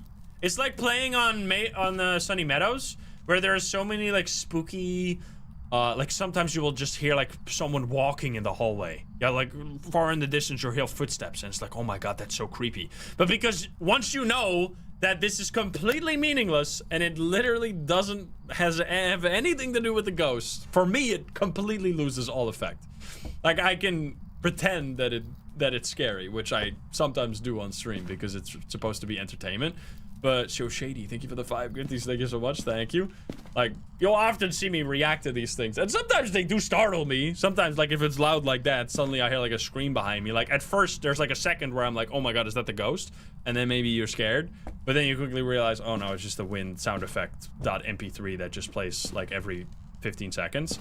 And it kind of loses its allure. Especially those, like, really over-the-top sounds on Sunny Meadows where like you will literally hear like screaming in the distance and it's like what? And then just it has nothing to do with anything, you know? And you give me a sign. Okay, we're dealing with these guys, by the way, which is honestly fine. We'll see how it goes. We have a lot of photos, we have a lot of videos, we literally just need the audio. Can you give me a sign? Like that sound, I think we've already heard like 3 times this round. The sound of like the sand falling somewhere in the rafters. Or like the rats. You hear like a rat sound, but there's no actual rat. It's just like a squeaky sound. Like I think these actually like take away from the ghost. Like the house feels almost less haunted because of them. Because it detaches the ghost from the things that are happening, right? Because the ghost is not doing any of these. I think it would be really cool if these things happened because of the ghost. Then it would suddenly be really sick. Like, and they don't even necessarily have to be ghost sounds then. I feel like, specifically on Sunny Meadows, the sounds of, like, the people walking in the hallway and the screaming should really only happen if the ghost is in that area. Because I mean, I guess it's just a generally haunted location. I guess that's the vibe they're going for, but it just, I don't know. Maybe I'm too much of a, like, gamer where I just see the game for what the gameplay has to offer, and I can immerse myself in what the ghost is doing to be spooky, and everything surrounding it that is not, like, it's just, like, scripted becomes less scary to me. Because it's like, wow, it's a sound effect. Like, the ghost didn't do that. It's not, like, there's nothing scary about it. Let's go cause this a hunt here, I think, because I'm not really sure if this ghost is going to do much more for us. Travidico, thank you for the 44. Yeah, we have 2 evidence, so we got all the stuff. We're gonna... We have UV and writing right now, so Mylene, we can figure this out, probably. We need to check, first possession, have we found it yet? I'm just grabbing a smudgy here. It's very low activity, but that's because our sanity is so high. Willow's a good map. Oh, it was a Voodoo, you're right. Go for that. I did get, some people commented about why they don't like this map specifically, is that it feels, it's like, you can never do anything right. I feel like is what CJ might feel when people say stuff like this. That it feels a little too try-hard to a certain degree, and I can see that, like, it's a very, like, kind of over-the-top horror map. But I like it for that reason because it's the only one, you know? I think the too dark issue, I mean, I've said this, like, so many times throughout playing on these different maps. I think they really are, like, ruining the game a tiny bit by, like, just genuinely making it much worse to make it so dark. Like, I just think it's stupid. I think it's genuinely makes the game less fun. And I wish they wouldn't do it, but we've mentioned this as feedback to the devs countless of times, and they don't seem to want to change their ways. So I think we're just gonna have to deal with it, unfortunately. But I definitely think it's just unfun. It's unfun that literally the only thing I can see is this small circle in the middle of my screen, unless I turn on lights. It, like, genuinely hurts the map hugely. It makes the experience on this map much less fun than it could have been if they didn't make it so dark. I think it would have also been much more spooky. It's not even realistic. Yeah, I think it's just worse in every way, and I don't really know why. Like, love CJ as a friend. I appreciate his friendship, but I just don't, I don't like this. I just disagree fundamentally about him on this issue, which is just, I think that's fine. Obviously, like, it doesn't make me less of a friend to him, but I just think it's stupid. I think they should not be doing this, and it's a shame that it's happening, unfortunately, because it genuinely makes me like the game less. I wish it wasn't so dark, which I'm super glad, by the way. I think I had a crucifix in there, that's why it didn't work. I'm super glad that at least Tanglewood did not get the same treatment. I'm so happy about that, because that was one of the few things that I was afraid of, that Tanglewood was going to get worse because of it. I do hope maybe they will, like, I mean, it would just be cool if they, like, maybe get some feedback from players, because I don't know anybody that has said, like, no, I really like it. Maybe there's people like that. Maybe someone in chat could literally go, like, I like it. I'm not trying to, like, put you on the spot. It's trying to get you, like, attacked by everybody in the chat. You could genuinely like it, and that's totally fine.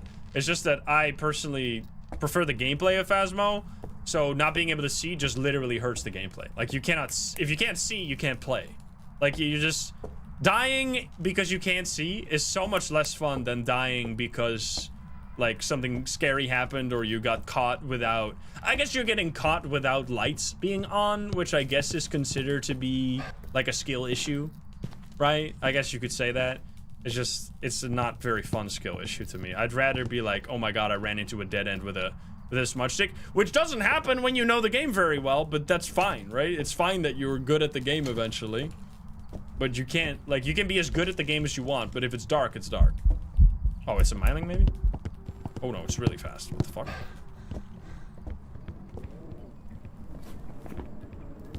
Damn, Obambo's that fast?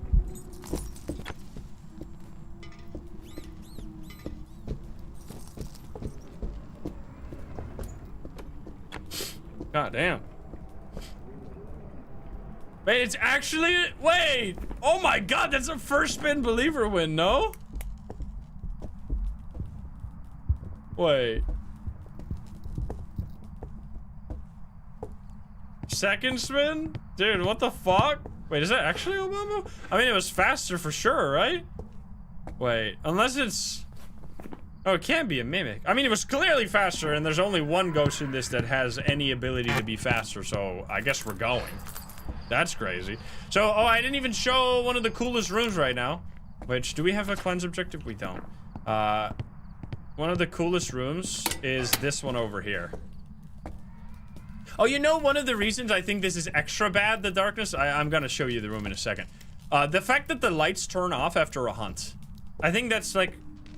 Oh, you fucker. That just means that, like, in a situation like this where you get chain hunted... Like, yes, I guess it's a skill issue that you didn't instantly run around the map turning on all the lights. But you're telling me that the intended gameplay of playing on, like, any map like this is to get a hunt, all the lights turn off, then you first have to spend, like, 30 seconds going through the entire map to turn on the lights, at which point you're probably gonna get hunted again, at which point you're probably gonna have to turn on the lights again, and you're just in this, like, endless loop of turning on the lights, turning on the lights. Like, if the lights stayed on after a hunt, it would be a lot less... problematic that it's so dark, because then at least you would have, like, once you turn on the light you can see, but that's just not how the game works, because the lights constantly turn off, which is annoying. But yeah, this map or this room is extremely spooky. All of these dolls, well, maybe not all, but like a lot of them can move around. If the ghost is in this room, they can talk, they can do all kinds of creepy stuff. It's so good. But it does make it feel like if you don't have the ghost in, like, this room or the mannequin room, you're not getting, like, the full experience of a Grafton map that a Grafton map has to offer. But oh, hunting again? But it's also, like, it's really creepy, so it shouldn't be every time anyway. I think these are really cool additions. Like, having rooms that are,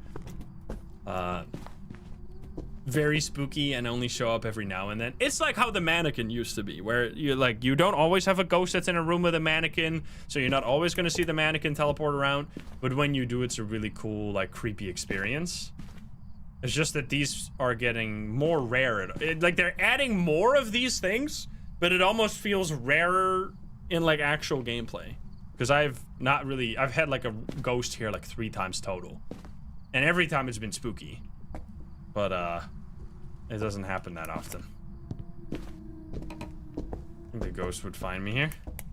Oh, no, it stopped. You see how fast this ghost is hunting? And like every time I'm expected here to just like, I guess either prevents the hunts from continuing or turn on every light. Like go through this, turn on this light, turn on this light or something in here in the kitchen. And then by that time it's already hunting again. So yeah. I've said my piece about the lights. I mean, I'm gonna mention it when it is relevant again on the other maps, but I really think it's just a bad direction. But that, I mean, it's also not, my opinion is not definitive. Obviously, it's just an opinion. I just have liked maps less that are this dark. Anyway, we did it. That was indeed an Obambo, which means it was indeed a second spin believer win, which, holy fuck, that payout. You're telling me 60K turns into 1.2 million. That's insane, dude. Dude, but previously that win, we had 250K turn into 1.6 million. This is like 1/5 of that bet. This is the biggest, like, it's a 20x payout. That is the biggest payout I think we've seen in a really, really long time. That's insane. All right, well, congrats to those that were believers there. The believers get rewarded today. Let's go. I'm gonna reset it again. I don't usually have to reset the wheel so many times, but I will gladly do it for the believers. Let's see what we get. That's crazy. What do we get? Goreo? Oh boy.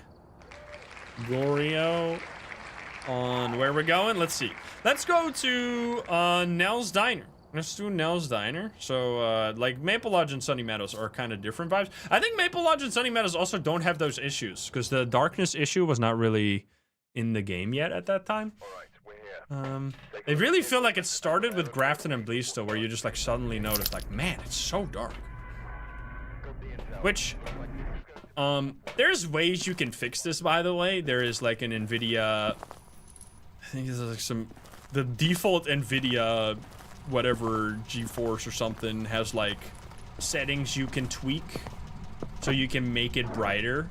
There's like a filter you can enable, which honestly, like, I used to say that I found that cheating.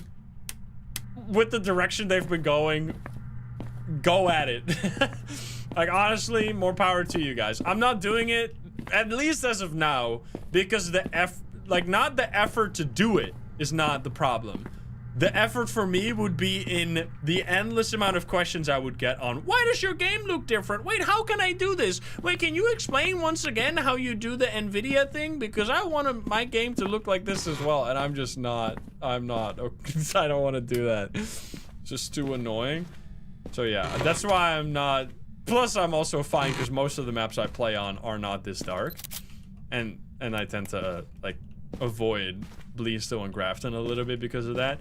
Now let's see. This map is dark, right? Yeah, very dark. I mean, kind of, maybe okay.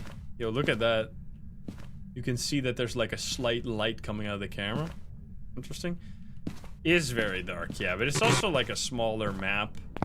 I can somewhat go around. Do we have like sunrise weather? No, we don't, right? It is very dark. I don't know. It might just be as bad, but it feels less bad. I don't really know. Sabrina, thank you for the 57, by the way. It's also... I mean, this used to be a meme, but it might genuinely be a thing. That CJ has a monitor that's just far brighter. Because he, like, says sometimes stuff that he, like, genuinely sees things that I cannot see at all. Like, whenever we play together. Which it seems like a bit of a silly thing to develop a game that's supposed to be played by, like, people with, like, a normal monitor with normal brightness, and then have a monitor that has insane brightness. Seems like it's gonna cause issues. Try playing with HDR. I don't even know if my monitor supports that, to be honest. I don't think it does. I have cold in the hallway. Is this gonna be... I was gonna talk about this regardless, but it might actually be happening here. Oh, it's doing stuff in here. Oh, hello. Oh, I probably didn't get that. Oh, man. What I've noticed in Nell's Diner specifically is heavy room bleeding. You know this thing where you like, for example, on like Tanglewood, where if you got the ghost to interact with stuff in the kitchen, you would not necessarily know that the ghost is actually in the kitchen. It might be in like the small room, like the laundry room, for example, or it might be in the garage, or it might be in the dining. Like you have the rooms next to it that it could also be in, which happens, but it happens so much, I feel, on Nell's Diner, where you have this like intense room bleeding, where you have like, no matter where, like if the ghost is in any of the rooms surrounding that hallway, you'll just get activity in all of the rooms in the hallway, even if you don't have twins for some reason. Like, I don't know why that's happening so much more on this map, which just causes it to be, sometimes you have like up to like 3 times in a game where you like have to readjust. Like you put all your equipment in one room, oops, you were wrong, it wasn't actually the ghost room, you gotta go somewhere else. And then if the ghost roams at that time, you get even more in trouble. Like it just, and that's even with, like, even without roaming, you can sometimes be completely wrong about what the ghost room actually is, especially when you don't have the tier 3 thermo. Like the tier 3 thermo makes it a lot easier, because right now we know pretty much for certain that this has to be the ghost room, right? Because if I go anywhere else, it's going to be warmer. But you can see that it is still pretty cold in this hallway as well, interestingly.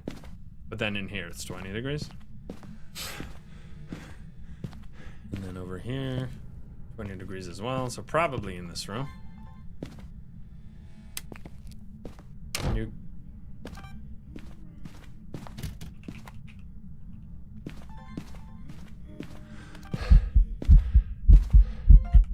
No! Wait. Wait.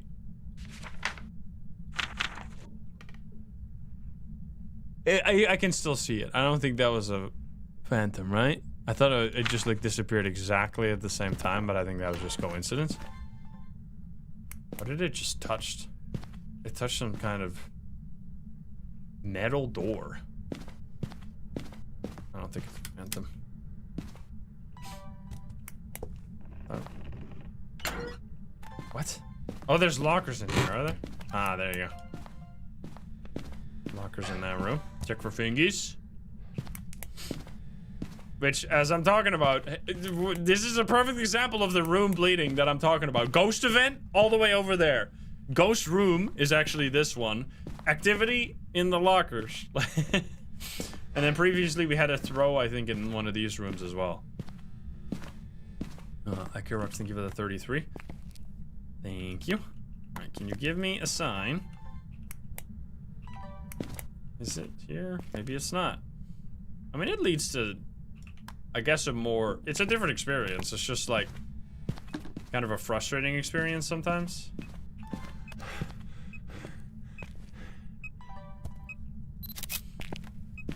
The locker is right next to the ghost room, so that does make sense, of course. Anyway, we already know it's not going to be UV, most likely, unless it is Obake or something. And also here you have like the 4 light switches for one room right there. Like, it's a little excessive. Because I think you can only have 8 light switches on, so if you have the ghost in that one room, or you just want to light up that one room, you give up half of your light switches, just like that.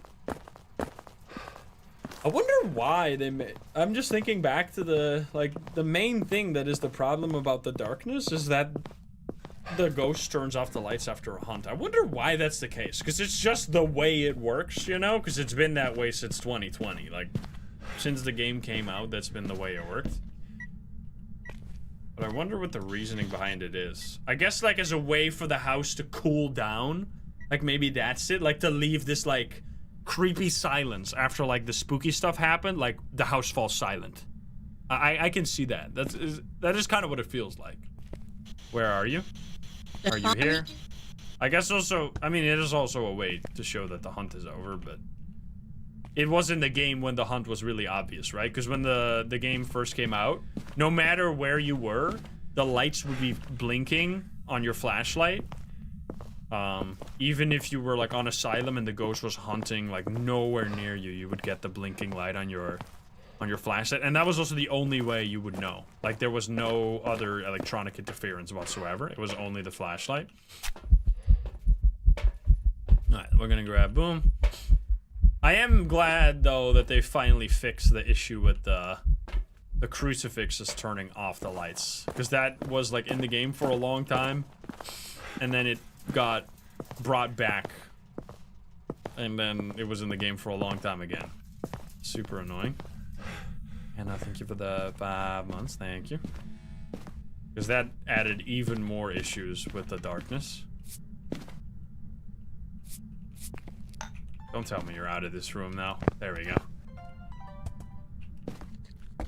Okay, no UV for sure. Where are you? Are you here? Are you close? Wait, where? Did we get spirit box? I swear we got spirit box. Where are you? Are you here? A Are you close and oh, there we go. behind. That was both of those were me. No Galu actually. That was so quick together that might still be Galu potentially. Freezing? No freezing probably. Oh, you can place it on the ceiling here. Look at that. Boop. I genuinely feel like placing on the ceiling is like the way to go with the tier 3, honestly.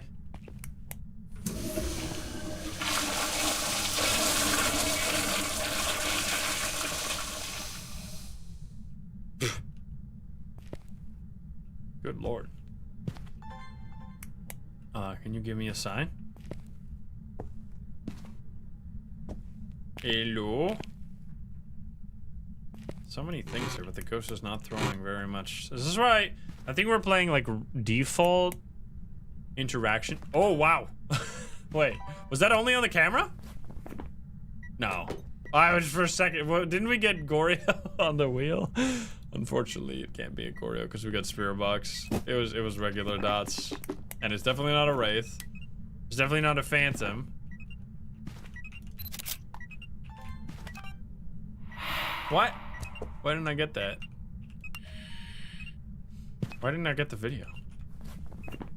Okay, it could be Yoka or Dio.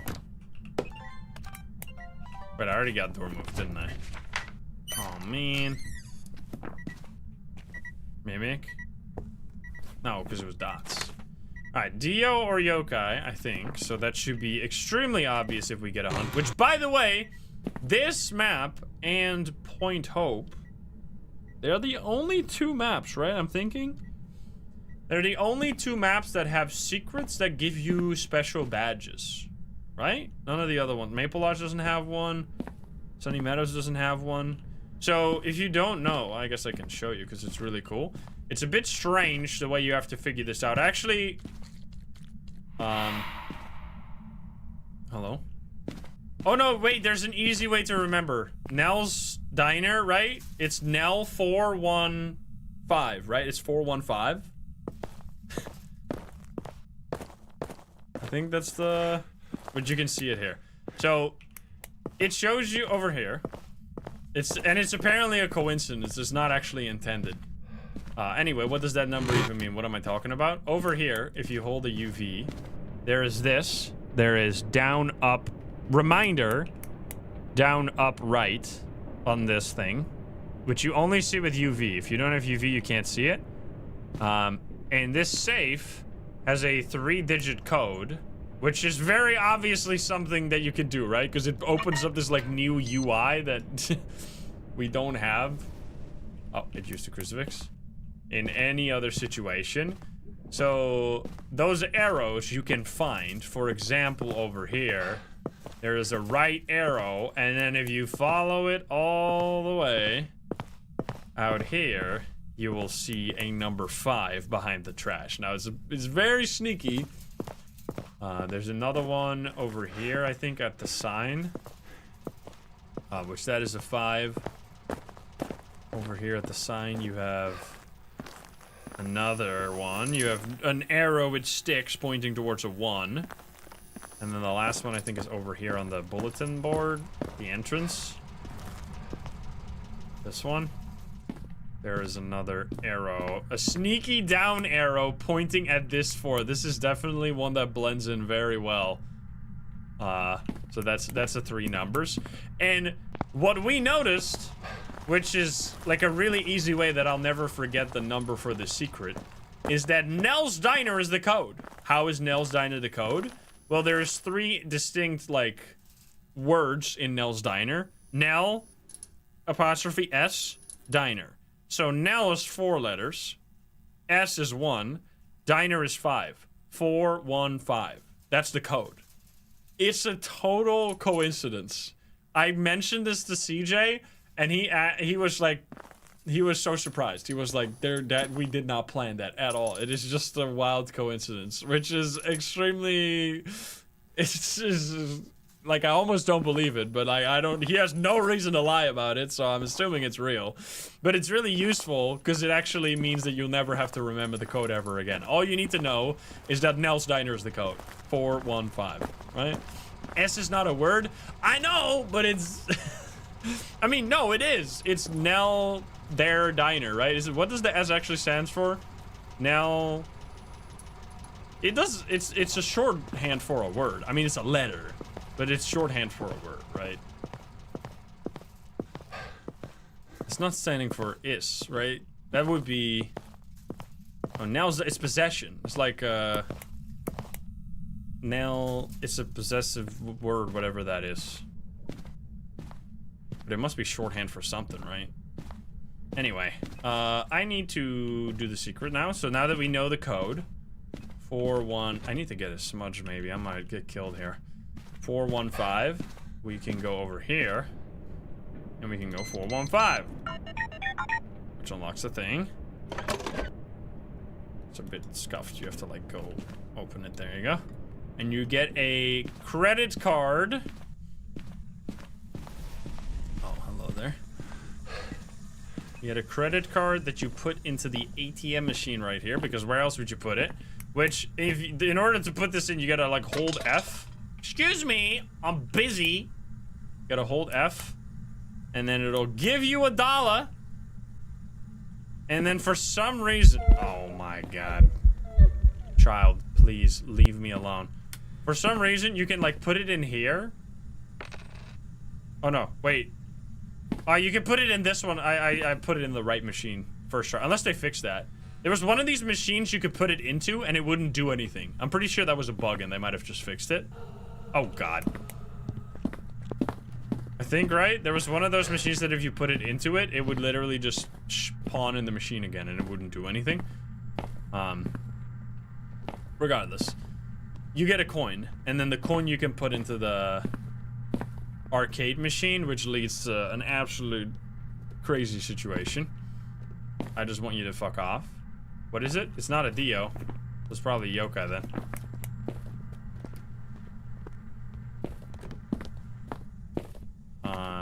Get the coin. Boop. Beep boop beep, beep boop beep. And then over here you can put in, the power needs to be on for this. You can put in the coin in the machine. Please. Oh, it needs to be on. There we go. And then... It's so loud. It's unbelievably loud. Watch this. Oh my god! Do not do this at the start of a contract if you don't want to torture yourself, because it basically makes the game unplayable, because it is so loud. But it is insanely cool though. And then you get this! There's a giant fucking skeleton hovering above Nell's Diner now, which is super cool. And you get a special badge for this. Anyway, I'm gonna leave now because it's way too loud. There's another funny secret that I just like to mention because oh my god. I'm just gonna show you and then I'll talk about it when we leave because I can't. This demon dog poster here is a reference to... oh, it's quiet in here actually. The demon dog used to be this special thing that was in the early beta stages of Phasmo, where you could, when you died, revive yourself by escaping from the demon dog which is something that we never seen.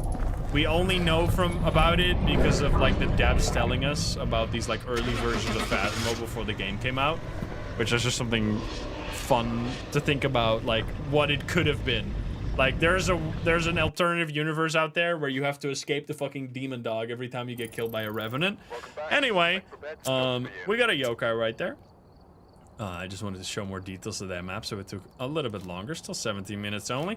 We're gonna go to the next one. So now, I think those are like these are the highly detailed, like new maps that are like heavy or like very fresh on people's mind. But Point Hope is definitely also one of those, I guess. And then Sunny Meadows, Maple Lodge, I guess doesn't even really fit the same vibes, but I still think that, I mean, those felt like just completely new maps. Specifically, Sunny Meadows was technically a rework, I guess, of the old Asylum, but completely different vibe. And like people still talk about how they miss old Asylum, which I think is largely rose-tinted glasses, because I think the map was definitely not very good, but it was just so different that it felt special. Like I personally have had many cool investigations on the old, I'm not gonna take this, on the old Asylum, so I can kind of feel that as well. Anyway, here we go, Point Hope. This is, unfortunately, my least favorite map, and it is entirely because of the gameplay. It is not in any way because of the way it looks, because I actually really think it's cool. I really think this map is sick, visually. Like a lighthouse is such a cool... The moon just disappeared. Did you see that? Guys, we might have a problem. Oh, it's back. Never mind. Don't worry about it. What? The moon has a draw distance issue? Anyway, that's the first time I've noticed that. That's a Point Hope secret right there. We have like a really cool themed map here that's like a lighthouse with so much detail. Like, I mean, you can probably, if you watch like my first experience with this map, you're probably gonna see a very happy me, because I thought this map probably looked absolutely sick. And then slowly throughout the times I spend on this map, you see me slowly but surely fall out of love and kind of start hating this map. And that is entirely because of playing on it, because the gameplay on this map is just so volatile. Like, you'll have a game sometimes. I think we're gonna have a game right now that's extremely fun, because I think the ghost is in the one room that you always wanted to be, which is literally right here. And this is like a perfect... If you have the ghost in this bathroom, which is where it is right now, you have a perfect, beautiful, short, small map game. But if you have it in the top of the tower, you have an absolutely excruciatingly painful slog of a game where you have to slowly go up and down and up and down and up and down and up and down and up and down until you have dragged all of the equipment painstakingly into the room, which genuinely it takes like a minute minimum to go up and down, even if you're full on holding the sprint bar the whole time. Which is just a huge waste of your time. It's just like, why would I play on a map where there's a chance that I get a ghost in an area that'll just, without, even if I know exactly where the ghost is, it'll waste like 10 minutes of my life running up and down, doing nothing in terms of gameplay. Like, it's just not fun at all. That's why I don't tend to play on it. Now, obviously, it is better for multiplayer where you don't have to go up and down so much, but I don't like this map in multiplayer either. Like, maybe some people do, but even when I like play with CJ and Psycho, I still feel like I'm walking down, up and down a bunch. Because like, just going back once is already too much. Like, unless you go into the ghost room and you never leave until you figure out the ghost, it's gonna be a painful experience. Alright, we have an EMF 5 ghost here, most likely, right? Think so? We're gonna bring this one, that one. And I've said before that, like, some kind of item elevator, like a dumbwaiter or something, could definitely alleviate some of the problems. Because then at least you only need to go once, right? You only need to drop all your shit. I mean, you still need to go back and forth between the dumbwaiter, dropping your shit in the elevator. But at least once you've done that, you're, like, good. And then you can actually play the video game. A chute? Yeah, I mean, if it's just... Then it would just fall down, though, right? You can't bring items up. Because it needs to be something that can bring the items up to the ghost room. Because you don't need to bring them down. That's not a problem. Oh, man. What's up in the other salt?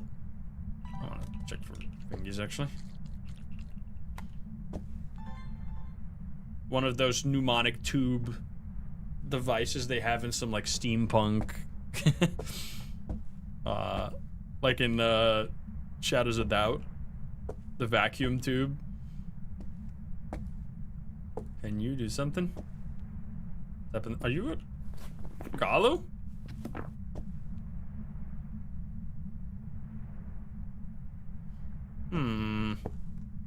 Wait a minute.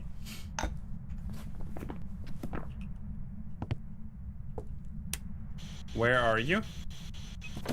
Are you here? Are you close? Are you friendly?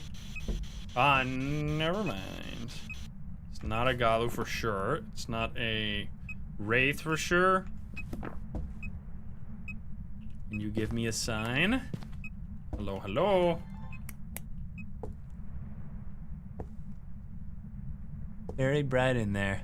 So yeah, right now, like, everything is so close, I can just bring one of these. What was that? You touched something. Like, I brought all the items in here, like, so fast. Because it's just all next to the truck. Now, luckily, they did make this a media map. Because at first... There's the EMF5.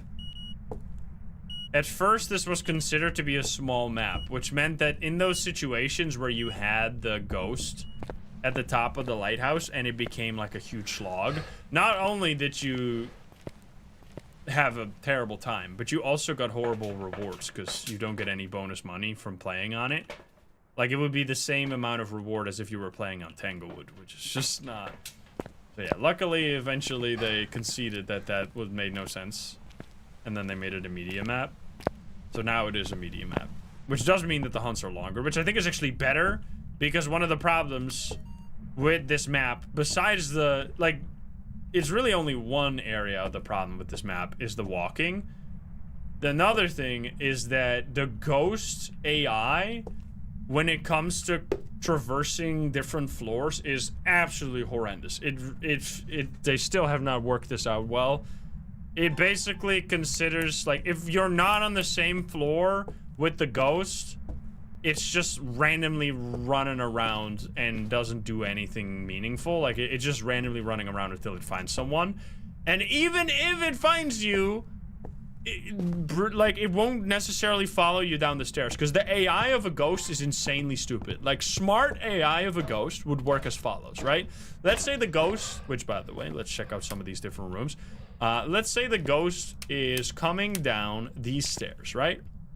And I'm right here, going down this stairs. If I am going down the stairs, and this, because the ghost can't see through this, this is where I break line of sight.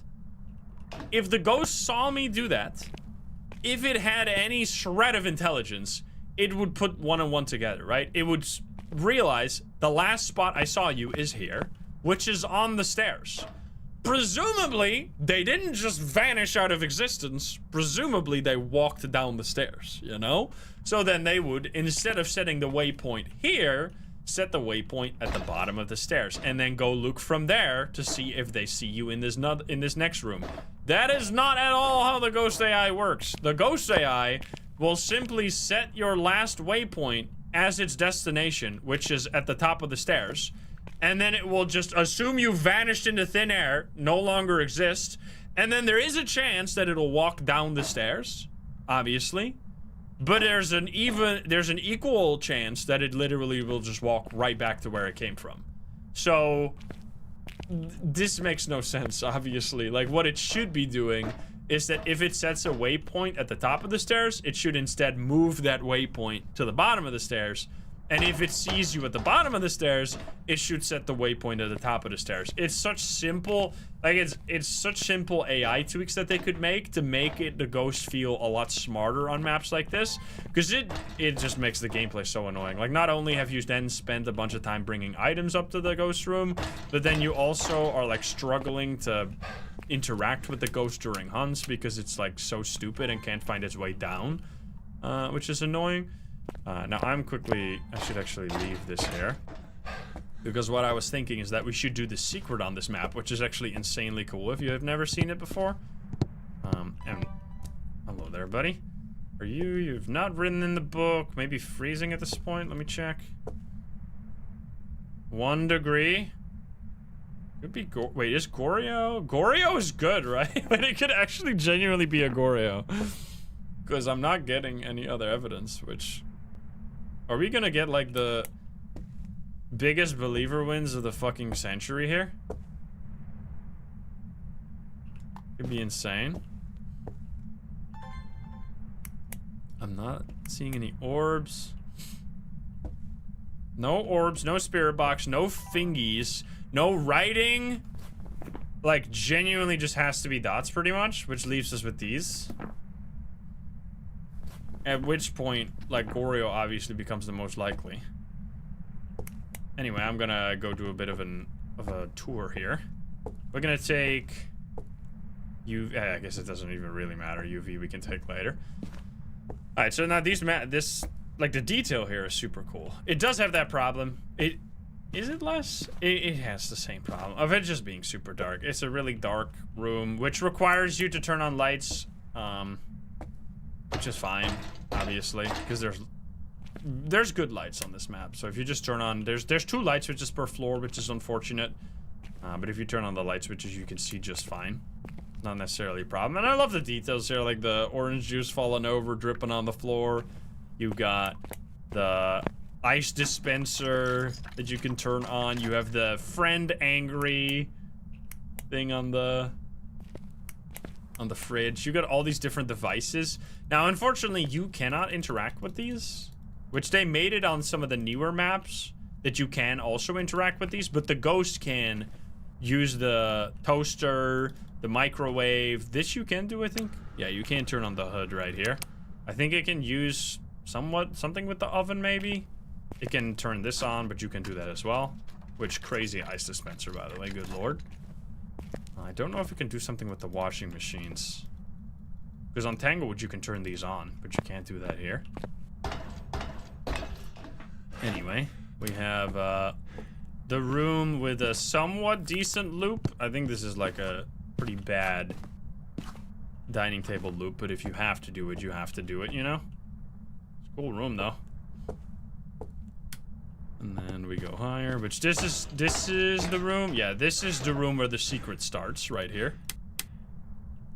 The, like, relaxed living room or whatever. This right here is the start of the code. We got green, we got blue, and we got red.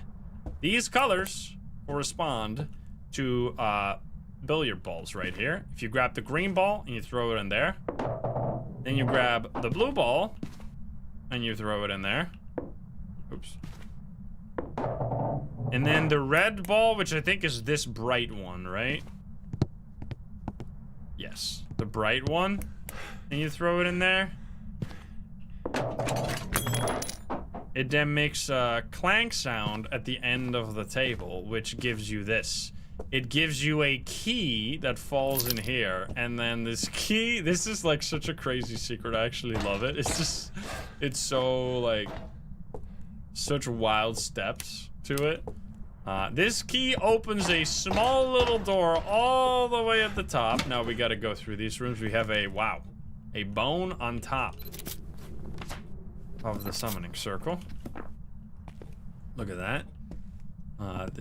This room, by the way, is not this one. This is the master bedroom, but the Shiver Me Timbers room is so cool. I love it. This one right here. Like, really cool details. This like map here. You got the different drawings, which is really cute. And the sharks making the jaw sound, and the Shiver Me Timbers, of course. Anyway, so we gotta go even higher. This is the shitty rooms. If you have the ghosts here, you know you're in for a terrible time. Like, these are Even the Shiver Me Timbers room, I'm honestly like somewhat okay with, but at this point, when you get them here, you're being tortured. This gate or this little door right here is what you can unlock with the key, and then you can see right here that there is a cogwheel missing, which that wheel you can find over here. This one right there, next to the little or the paint drawer or whatever, and you can put that in here, at which point the light will start flashing, which I'm not exactly sure how that works. And this is so that the start with the billiard balls is crazy. At this point you're supposed to understand, oh wait a minute, the light is flashing, you know what that means? We should ring the bell outside. Yes, that's what that means. Now we're gonna go all the way down to ring the bell 3 times, because it's flashing 3 times with a break in between each 3 flashes. It's also a good example. This is like, we're getting the Point Hope walking up and down experience right now, because just doing this secret requires you to go up and down a bunch of times and get your cardio in at least. Quick, who knows Morse code? Like, it's such long walking. Maybe they should just like genuinely add a backpack for this map only. Honestly. Dirty water. And then over here you can see the light. 1, 2. Just pause. 1, 2, 3. Pause. Right? Makes a lot of sense. Then you go 1, 2, 3. At which point, over there, a fire turns on. Now, the only way you can see this fire is, which we're going to show you, is by going all the way back to the top. However, what the fire tells you is that you should take the UV. So we're already going to take the UV preemptively and not just walk up and down, because that would be silly. So now you have to go all the way back to the top to get the UV. Oh, hello there. Alright, I'm going to leave.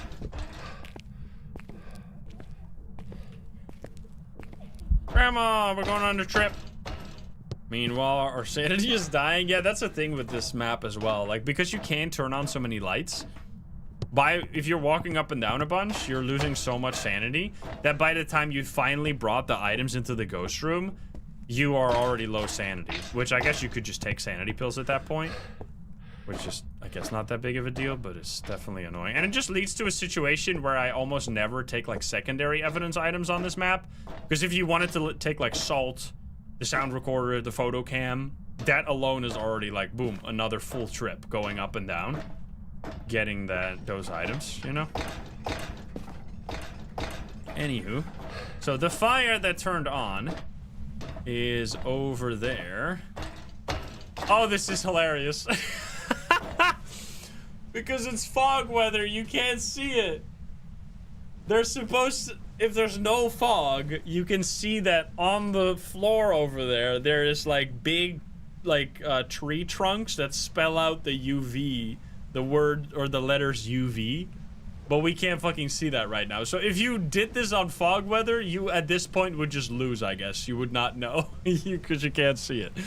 But you're supposed to then, it says UV, you're supposed to understand that this means you need to bring the UV. What do you do with the UV? Of course, you hold it against the light.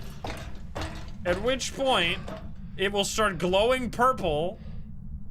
And then after a little while,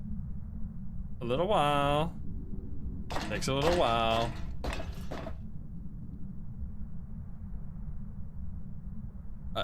It takes a little while.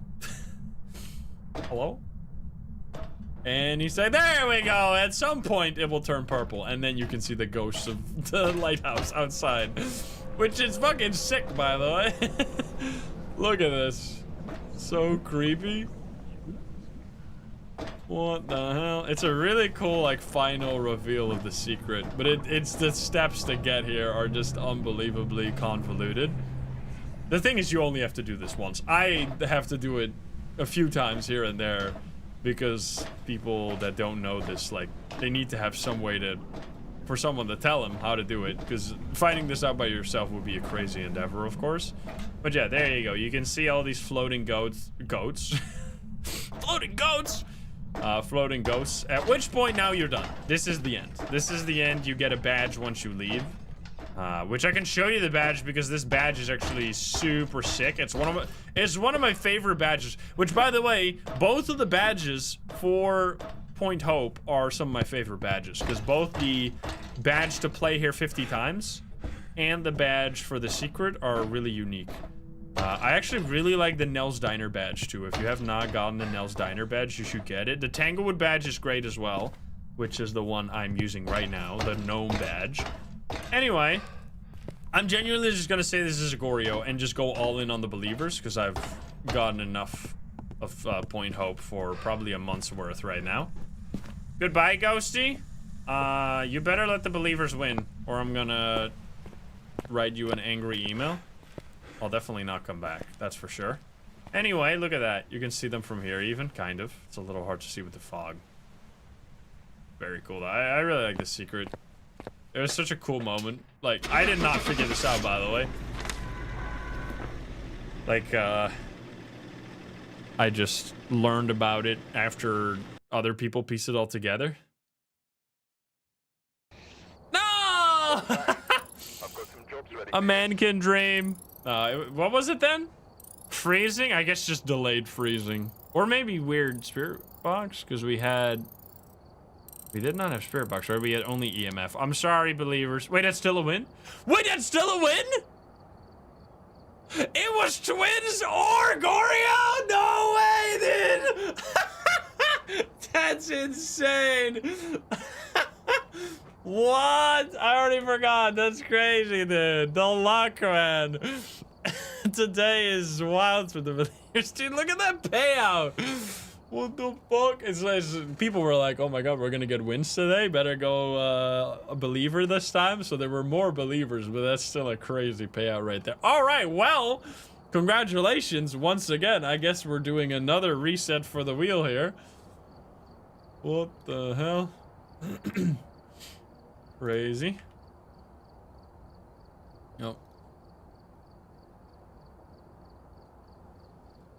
Another, so that was, both of those were 2 spin believer wins, right? God damn. All right, Moro, here we go.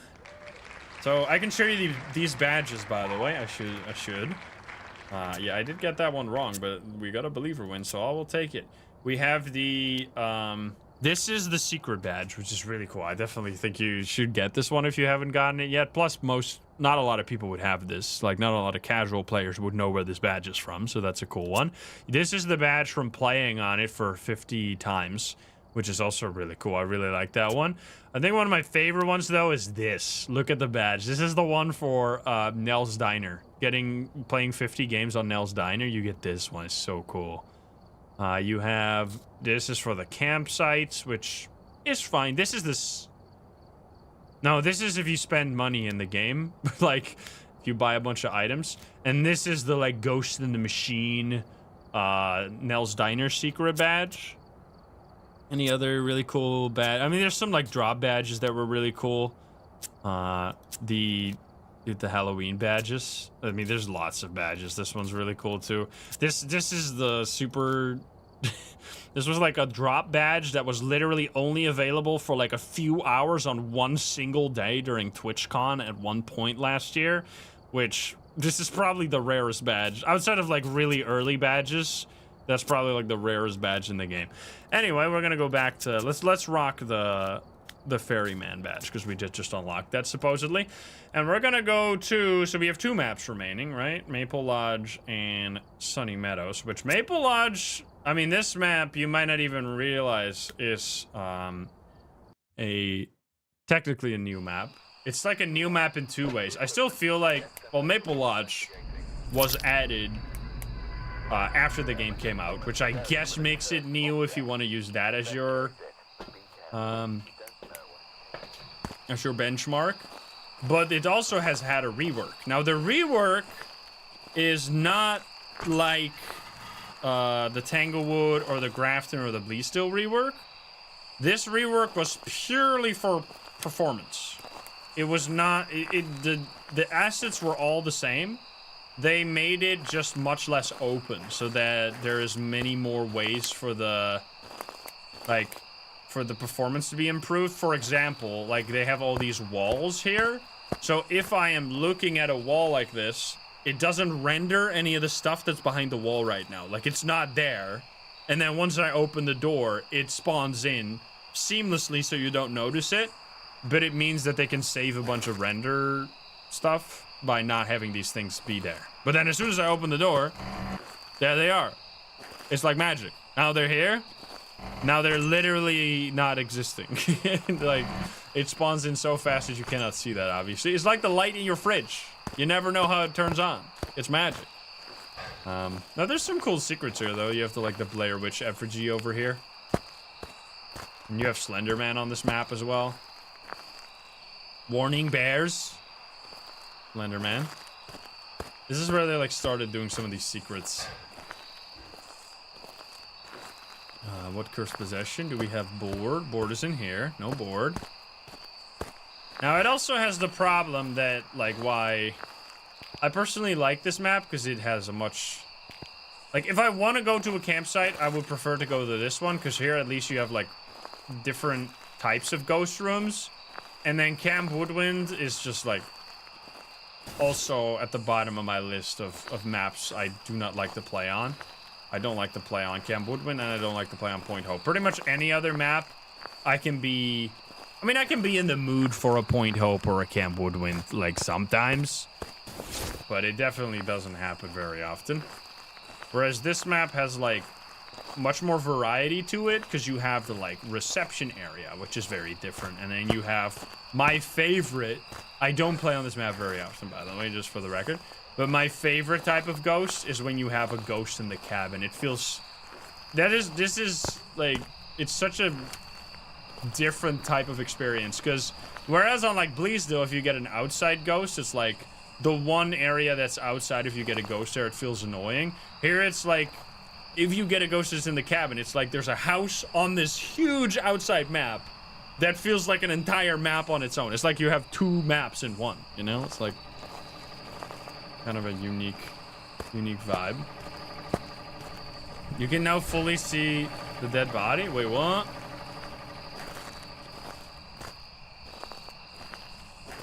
What do you mean? It's right there. That was always there.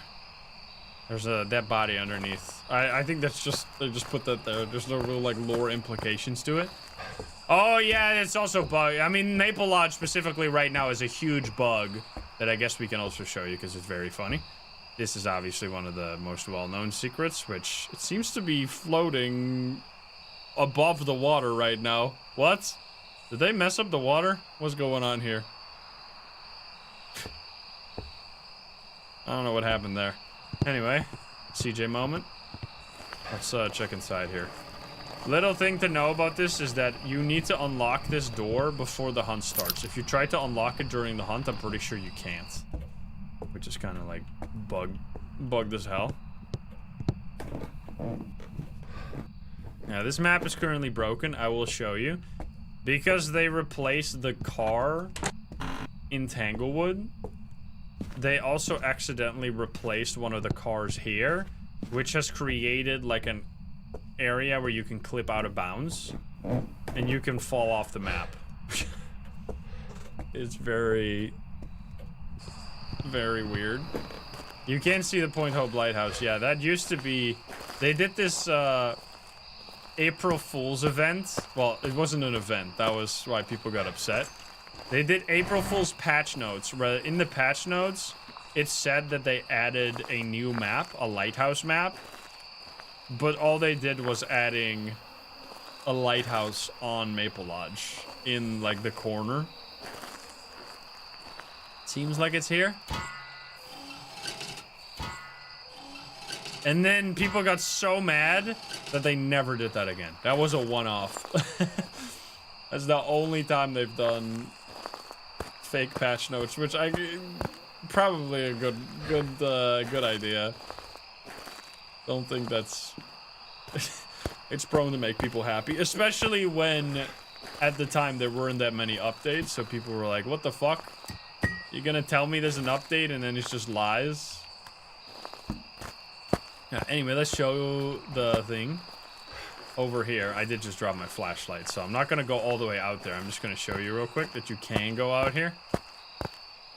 Over here is a car that you might recognize from the Tanglewood garage, but you also see these weird detached wheels. That's because these wheels are supposed to be the actual vehicle. But when they replace the vehicle, like the big van, you know, with this one, this happened by accident. And now you can walk past it, which means you can walk completely out of bounds on top of the lake. You can fall off the map. You can do all kinds of wacky stuff. If you want to see some glitched Phasmo, that's definitely... We can do it at the end. But right now we want to investigate this ghost, which it seems like we have EMF 5. Let's see. Because if I fall off the map, I can't actually see what the ghost is. So then we will have to void the bet, I guess. Which I would like to get another believer in. Because we're crushing right now. Where are you? Are you here? Are you close? Are you friendly? Close to busting? God damn! What are we looking for even? You turn on the light. It's not a mare. Close to busting, guys. Moroi or Mimic? Okay, well, in that case, we're pretty much fucked here, I guess. Let's see. We're gonna get salt. Salt, and then I guess just the hunt, honestly. What was the cursed possession? Did we even see it? I don't think we saw it. I think it's, could be voodoo? It's not a voodoo. Could be mirror here.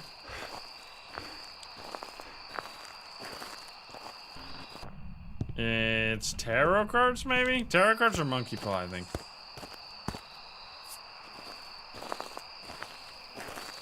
Two smudges. I only really need one right now.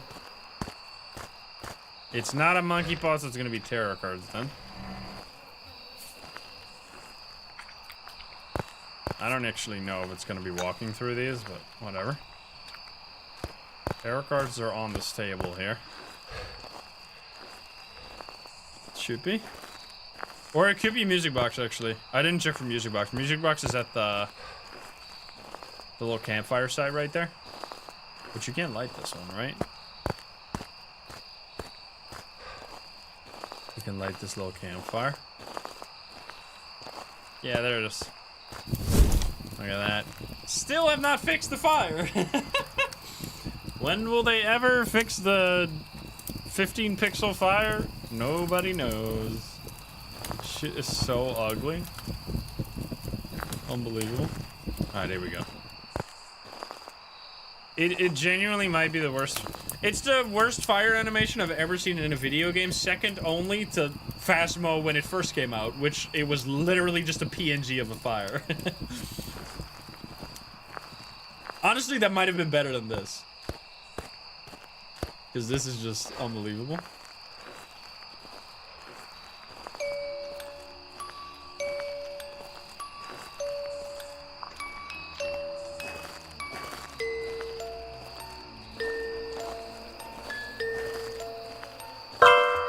What? What?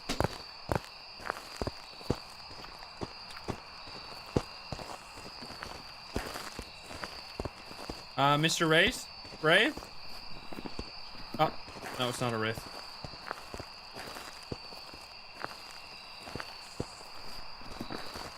Hello? Not a Galu? Nope. What else? Not a Diane, not a Galu. Gonna smudge the ghost. Gonna be a long hunt, huh? Wait. Not twins though, right? Oh shit, hello! He walked in the salt. Get fucked. It's definitely much easier, this Maple Lodge. I do kind of miss the old Maple Lodge sometimes. It was such a fucked up map and like an act. It was also, it felt smaller. It felt smaller. It might have, I think it was smaller. But it was like so open. Like you need, if you want to see it, you can watch some of my old videos on it. Because it was a really different, like it has the same like tents and the same like cabin. But it had this like really open space at the entrance where you had the tables and then like a row of tents that was just completely an open area for the ghost. That if you had the ghost anywhere in that zone, getting away from it during the hunt was super difficult because if it would just speed up like for a really long time before you could even break line of sight once, which just led to so many moments that if you didn't have a smudge stick, you would just get murdered. It was really good. Like it was, I don't know, there's something really scary about it. But I feel like this map is worse. It might be the worst rework, or it definitely is the worst rework, because it isn't really done for, it wasn't done for any, like, look purposes. It was only done for performance issues, which just, I mean, it's literally just the spirit, right? It has to be. Unless it's not EMF. But there's no, it wasn't a fast ghost at all. So it is a bit of a shame that they had to kind of like butcher Maple Lodge, because I thought it was really cool before. I mean, it's still cool. Anyway, that's not a believer win, right? Unfortunately. Yeah, you can just go all the way over here, by the way. You should definitely check this out once. If you haven't seen it yet, you can just go. Can we clip like inside of the map again, or what? Hello, buddy. Look at that guy. Screenshot. I should leave though. I should leave just in case some miracle happens and we get a believer win out of nowhere instead of jumping off the map. Is this Slenderman? Slenderman didn't spawn, I don't think. It's so weird. He's just sleeping. Let's go to Sunny Meadows. And let's see if we get a surprise believer win here. And I still think visually this one is very unique. I know I've told about this. Oh, again? Wait, seriously? Was that fast? I guess I'm washed up when it comes to twins. It's the second time we got fucked by the twins in a row. Not a believer win though, because we were looking for more Roy, unfortunately. Okay, last one. We could do restricted, but we're obviously gonna do the big one, because otherwise I can't show you all of the areas.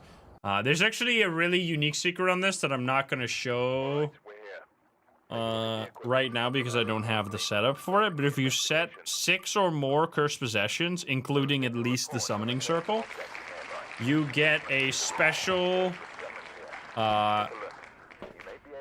summoning circle interaction on this map, which is really cool. Where if you should grab this actually. I mean, should we? I guess. Where the crucifix will go on fire. It's like crazy. Oh, Mikey. Here we are. This fun fact are CJ's great-grandparents, I think is what he said. It's some couple in CJ's family, which is kind of cool. Cool detail. Don't know anything about this picture right here. We had... so what I was gonna say, that's not about Sunny Meadows, this is still about Maple Lodge, is that originally, if you didn't know, ya boy, now this is why I'm probably biased to not say that Maple Lodge is a bad map, because I know some people hate Maple Lodge, which I can totally see, I totally agree with, but ya boy actually came up with the idea of Maple Lodge. I was talking to CJ about this, that I thought it was that the one thing we don't have in Phasmo, which at the time this was true, we did not have any map that had any outside ambience. Now, this is why I forgive myself, because I did not know, since there was no outside gameplay yet, I did not realize the implications of this question and the possible results of adding an outside map. So I was like, you know what would be cool? If there, like an outside map I think would be cool because we don't have one. what would be a good outside map? I personally would really like a campsite, because what I think would be cool is that you have like a campsite with a bunch of tents, and then you have a cabin that's like off to the side that you can go into, and it kind of feels like two completely different maps. Like, depending on where you get the ghost room, you sometimes have like an outside experience, and other times you get an inside cabin experience, and it could lead to like a cool, like kind of like it feeling like two separate maps, which CJ liked that idea and then decided to work on it and added it as a map. And then we realized, oh, wait a minute, outside maps are pretty damn difficult. Now, I still like it, obviously, for that purpose, first of all, because I think it's cool to have kind of, like, impacted the game in some way. But it is a shame that we got the rework, because I really thought, like, the original was kind of, like, exactly the vision that I had, and this map is just not what I, like, was thinking about when I thought about an outside map, because it kind of just feels like the way that things are blocked off. Is this what we saw, by the way? The way that things are blocked off with the walls, like, I understand it needs to be done for the purpose of performance, but it just doesn't. It just feels like an inside map without a ceiling, kind of, like, if that makes sense. Because before, it was an outside map through and through. Like, there was a huge open area. There was this really, like, fun area around the campfire. And then there was even a section beyond it that was also very creepy. And, of course, the cabin. And now it's just, like, everything feels, like, very oh my god, it's so dark here. Everything is just these small rooms, kind of. So it kind of lost the... It lost the feel it had before. Yeah, this map is also extremely dark, but we all know that. It's, I guess this is where it started then, huh? Sunny Meadows is the map that started the absolute darkness. Or maybe even Maple Lodge? I don't think so. I think Maple Lodge... I don't need this, by the way. I should put this on. Maple Lodge was originally... not that dark, but maybe it's dark now. I mean, I forgive this one as well, because it's like it's busted up, you know? But goodness, it is dark. I want to show you something on Maple Lodge as well. I think we're gonna do a quick... I'm gonna go back to Maple Lodge for 1 second after this, just to show you something that I find, like, insane on that map. Like, the weather is just so weird. Anyway, hello, ghost. So we found this ghost really easily with the mirror, which mirror is like such a godsend on a map like this. And I've talked about this before, but I do think that the cursed possessions kind of break the balance of big maps, especially for Prison, Sunny Meadows, and High School. These three maps specifically, because on Maple Lodge, for example, it's a big map, but finding the cursed possession can be a whole, like, expedition on its own. Same thing for Point Hope, where you have to go through the entire map, basically, to find the cursed possession. Whereas on Prison, High School, and Sunny Meadows, they're all in one room at the very beginning, which means that you can just run into that room, use the cursed possession to find the ghost room, and then skip the whole roaming phase of the game. Skip the whole phase where you have to, like, walk around aimlessly in a very, very large building, hoping that you might hear, like, the ghost ring a phone somewhere, like on High School, for example. So it heavily incentivizes you to do that, which kind of destroys the purpose of these maps, because it takes out that time where you're actually, like, roaming around, which is, like, I feel like kind of the purpose of a large map, because it sets them apart from small maps. Because otherwise, if you take that out, the only difference between a large map and a small map is just that it takes more time to bring shit to the ghost room, right? Outside of course, how it works during a hunt. Because during a hunt, there is a difference in experience, but a large part of a large map should be struggling to find the ghost room. Or maybe it doesn't have to be that, but I feel like that's like how it has always been. Or how it was before Cursed Possessions, I guess. Where are you? Are you here? Are you close? Are you friendly? Are you French? Where are you? Are you here? Are you close? Are you friendly? Are you French? Are you pizza? Are you grandma? Where are you? Are you here? Are you close? Are you friendly? Are you French? Ghosty Pants. Are you roaming? No.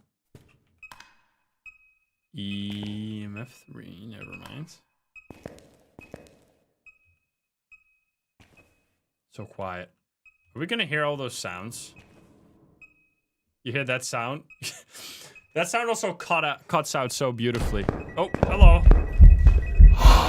Where are you? Are you here? Are you close? Are you friendly? Okay, so we touched the light switch. We're gonna quickly check for fingies then. Did I turn off my eye adaptation? Because it feels really dark even with the little headlight right now. Hogan knows best. Thank you for that 22. Yeah, this map is really cool. I do think, like, people had a lot of criticisms for this map. First of all, because it was so different from the old Asylum, which my big criticism with this map is that it just doesn't feel like old Asylum in any way whatsoever. Like, they just killed old Asylum and then they replaced it with a new one. I mean, I don't think they called it a rework at the time, so... But it replaced the old one, right? So it was a replacement. So then you... I don't think it was ever called a rework, but it's just... The main thing that I really enjoyed about Old Asylum that you completely lose here is, first of all, one of the worst decisions that they have ever made in the history of Phasmo is this stupid as fuck system on Asylum where doors lock themselves during hunts. It is these, like, completely map destroying. It's a map destroying feature that just fucks up this map for me personally. Like, I do not like playing on this map because of that. It just sucks. It just sucks because when you get a hunt, like, either you're locked into this small area for some reason and you're just, like, often die with nothing you can do. But way more often than that, you get into a situation where the ghost hunts in an area where you're not even close to it, and then all you can do during the entire hunt is click on this door until it finally lets you through. Like, that's what almost all the time happens to me on this map. Like, it's just not fun. It's not a fun experience. And I think it's a shame that they decided that feature... They decided to do that. I don't think anybody asked for that. They just decided to make that a thing. It's just a shame.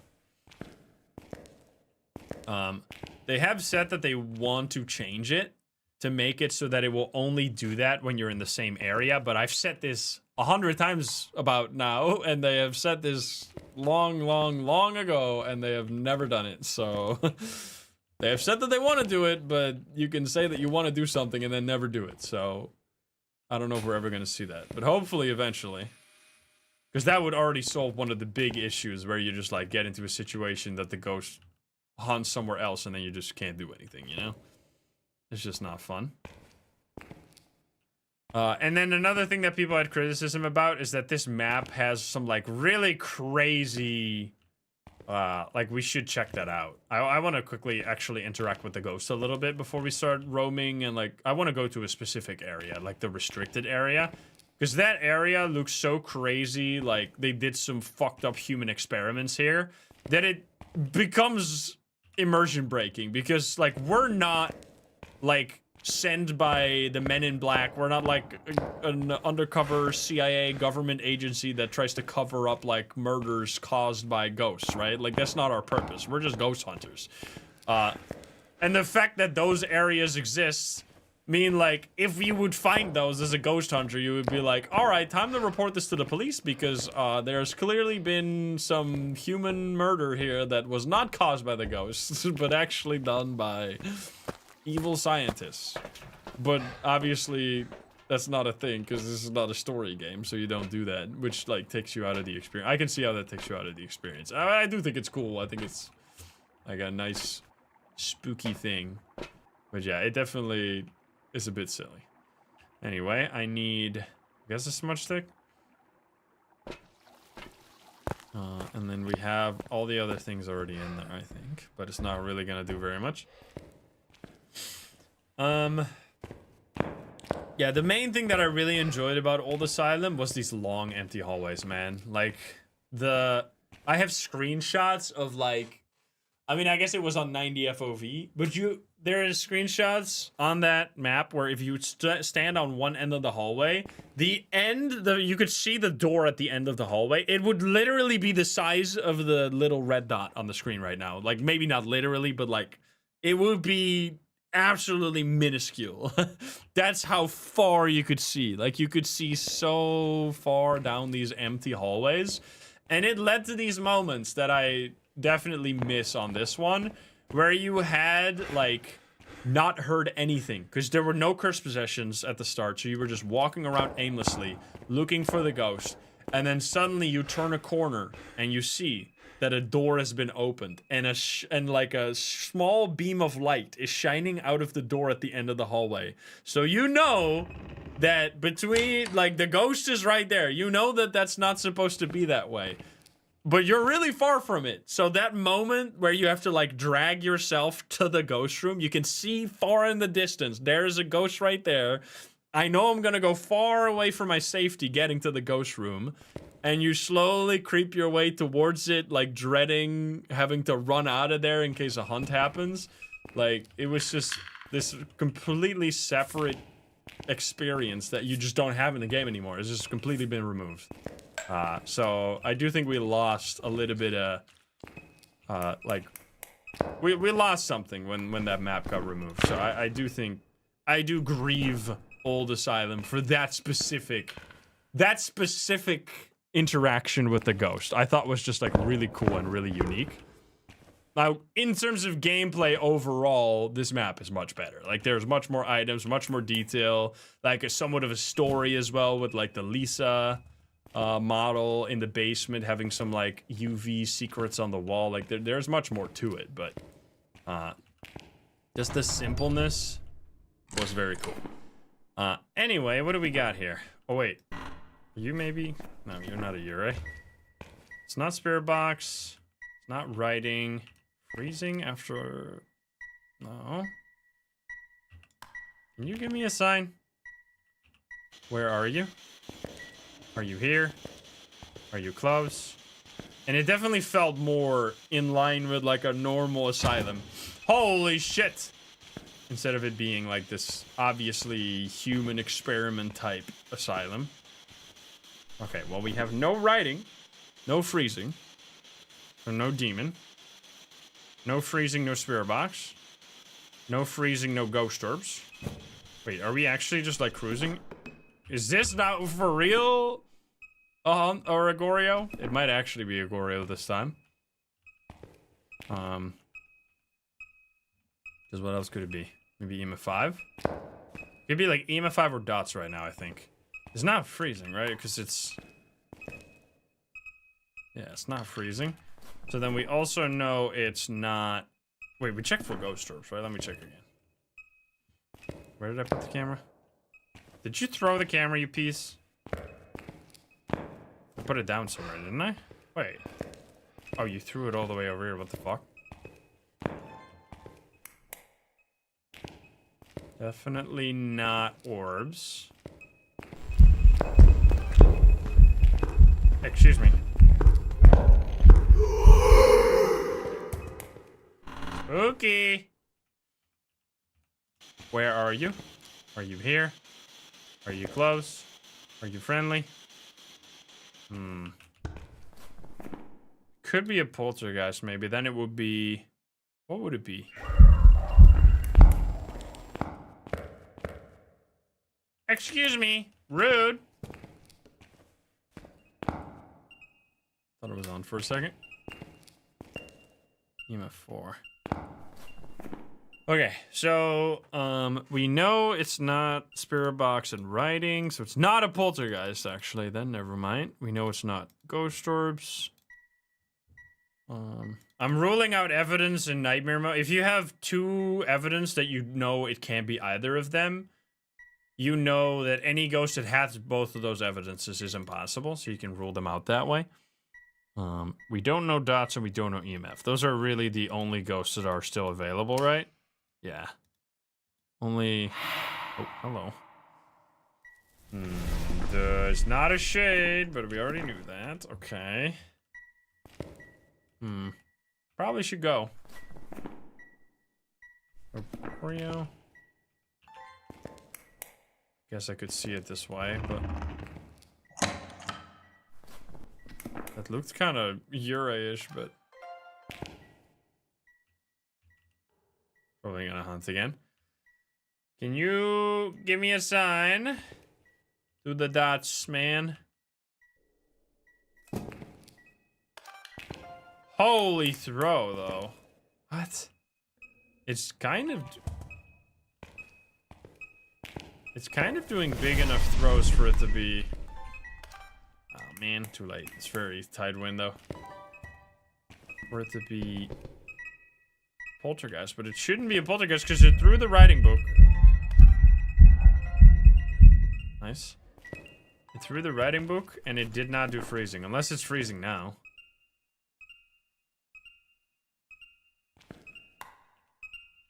Pretty. I'm gonna get the fuck out of here right now. There's definitely no ghost orbs. Yeah, it loves throwing stuff. We should just get a hunt here. Can't be Banshee as well, right? Shouldn't be a Galu because it's stepped in a bunch of salt, no? Phantom is impossible. Did it turn off the breaker? I don't think so. Did not. We should just get a hunt right now then. And like, because not only is there just not enough of these long empty hallways, because even these like long hallways are not empty, right? So you don't get the same experience here where there's, because there's always like something blocking line of sight, which once again is done for performance issues, because when there's something blocking you, you can hide the stuff that's behind it and you don't have to render it and you save a bunch of performance that way.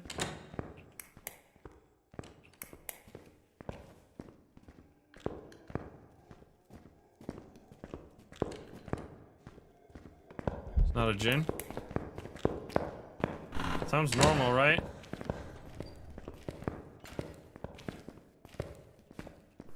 Not a myling. We should do a bake.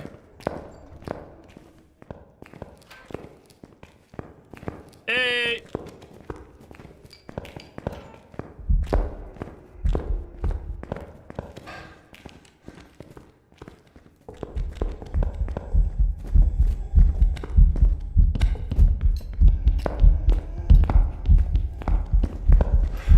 Doesn't seem like Obake. Uh-oh. Run! Uh-oh. Uh-oh. Uh-oh. Let's see. So not an Obake, not a djinn. It's normal speed, right? So it's actually a Goryo this time? It's kind of a mess right now because we ruled out some of these ghosts because of the evidence and then other ghosts because of the actual behavior. So I don't know if I made any mistakes. Like if it ends up being one of the evidence that I ruled out, obviously we're gonna be in trouble, but I felt like I checked for it so many times.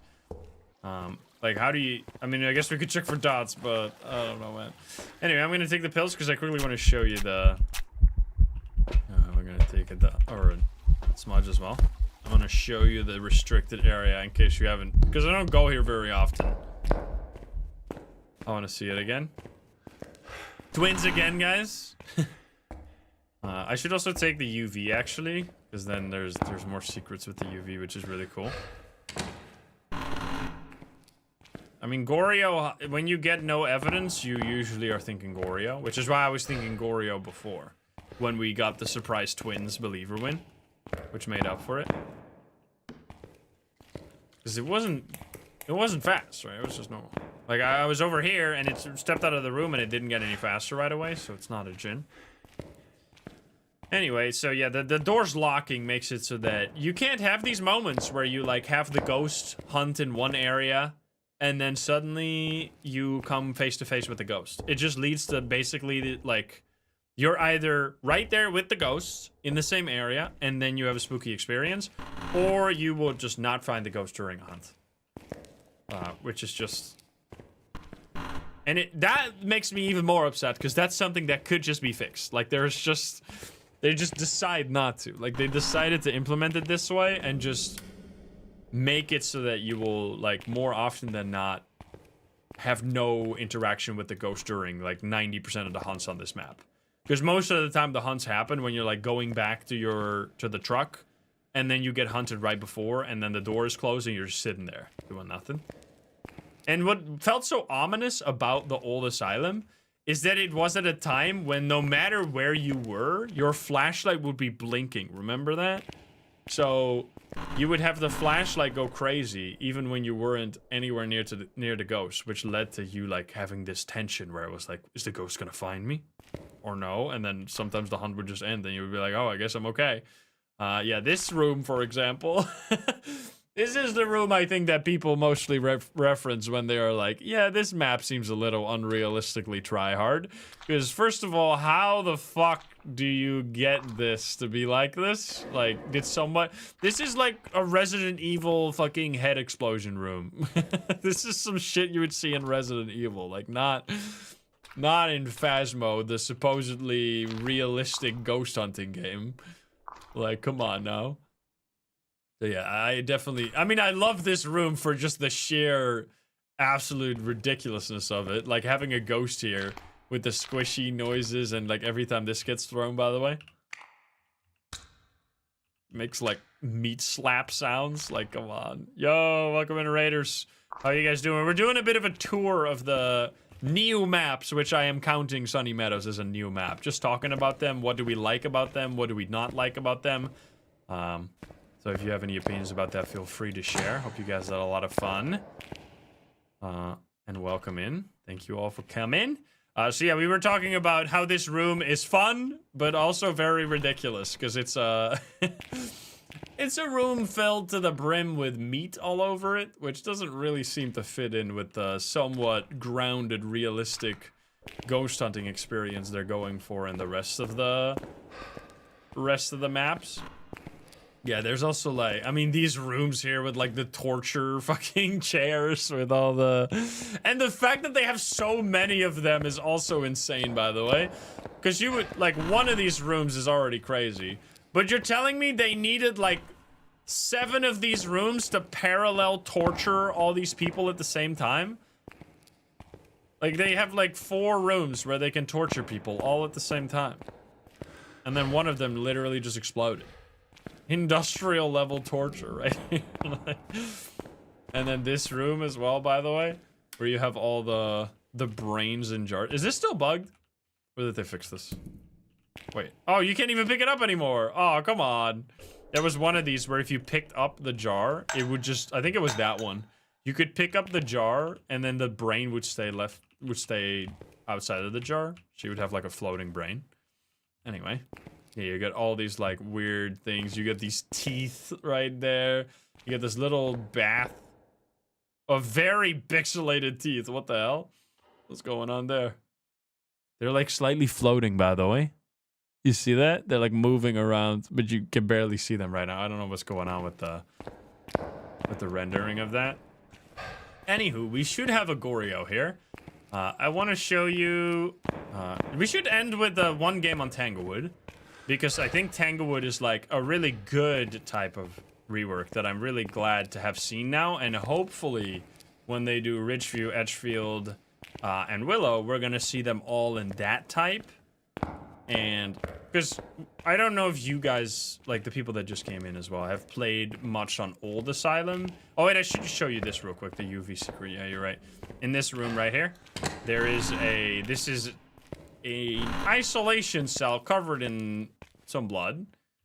This is where Lisa, well, we call her Lisa, but that's our name. That's not the official name. I don't know. I don't think she has a name. I think officially she's called Patient 7.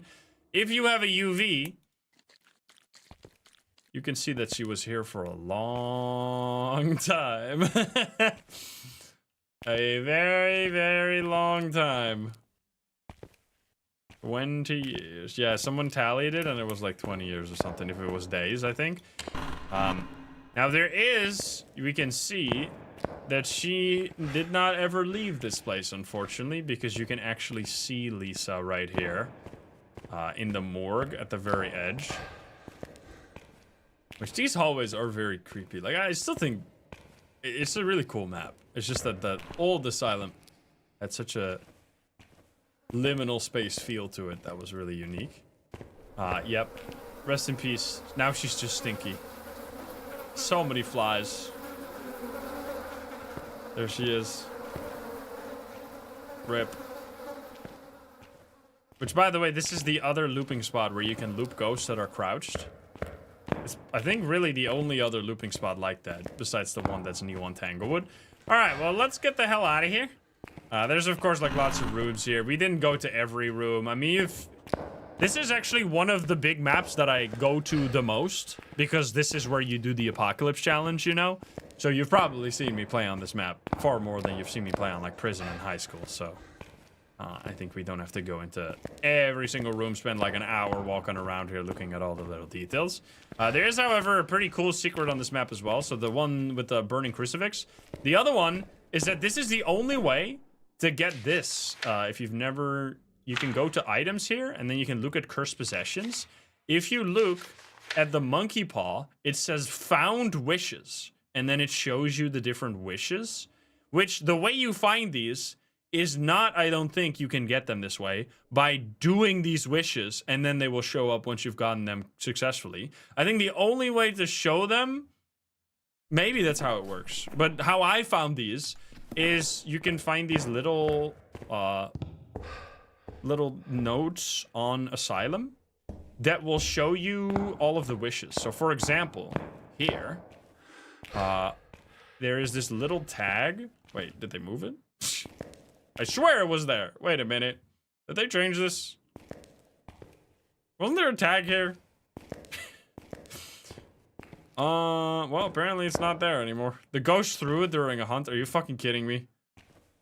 Oh yeah, it did come here. Wait, maybe it did. Okay, well, in that case, we're not gonna find it. They're really hard to find. They're like all over the place. I remember spending a bunch of time going around. There's these like little... notes that just have like a wish on it. It's the same stuff that's on the monkey paw. You know how the monkey paw has this like little tag on it that says like, I don't know what it says actually, but those type of tags is what you're looking for. Now, unfortunately, is there one at the waiting room in the front? Just so I can show you one of them. Because unfortunately it threw that one. In the office room, or is it waiting room? There you go. This one. These are the ones you're looking for. This says, I wish for activity. Or anything. I wish for anything? Wait. What even is that? Wait, that's not even a wish I got in here. What does that do? I wish for anything? What? What does that do? Does anybody know what that does? It's just random? Oh, wait, really? I didn't even know you could do that. Well, I guess I learned something. Okay, so that one doesn't show up in the book, I guess. Or maybe, no, it doesn't show up at all. That's an interesting random wish. I had no idea that was a thing. That's interesting. Okay. That's something apparently, but they will usually say, I wish for activity, I wish to see the ghost, like all of these. If you go around and you pick them up, once you pick them up, they will show up in the book over here. So that's another thing that you can get on this map. Anyway, should be Goryo, right? Unless we made yet another mistake. Are we gonna get it wrong 3 times in a row? Let's find out. I mean, we didn't see the Goryo dots because it fucking sucks. It was a Goryo this time. All right, there we go. So before we do a Tanglewood run, I want to quickly show you something silly that I find silly, at least, on Maple Lodge, which is also like kind of... Oh, my game is frozen. Kind of why I don't feel like Maple Lodge... Like, when I was thinking of a campsite map, I was thinking of a map that really is like different with every weather. Like when it's snow, there's snow piles everywhere, and there's like little snow on the roof, you know? And when it's sunrise weather, it's gonna be like really bright. Wait, where's sunrise? What the fuck? Oh, there we go, sunrise. So when it's sunrise weather, you would expect that this is a bright map, right? You might think that. Well, that would be a grave mistake, because look at this. I'm not gonna spin right now because we're not gonna play. It actually, unless they changed this in the latest update, maybe they did. Nope. This is what it looks like.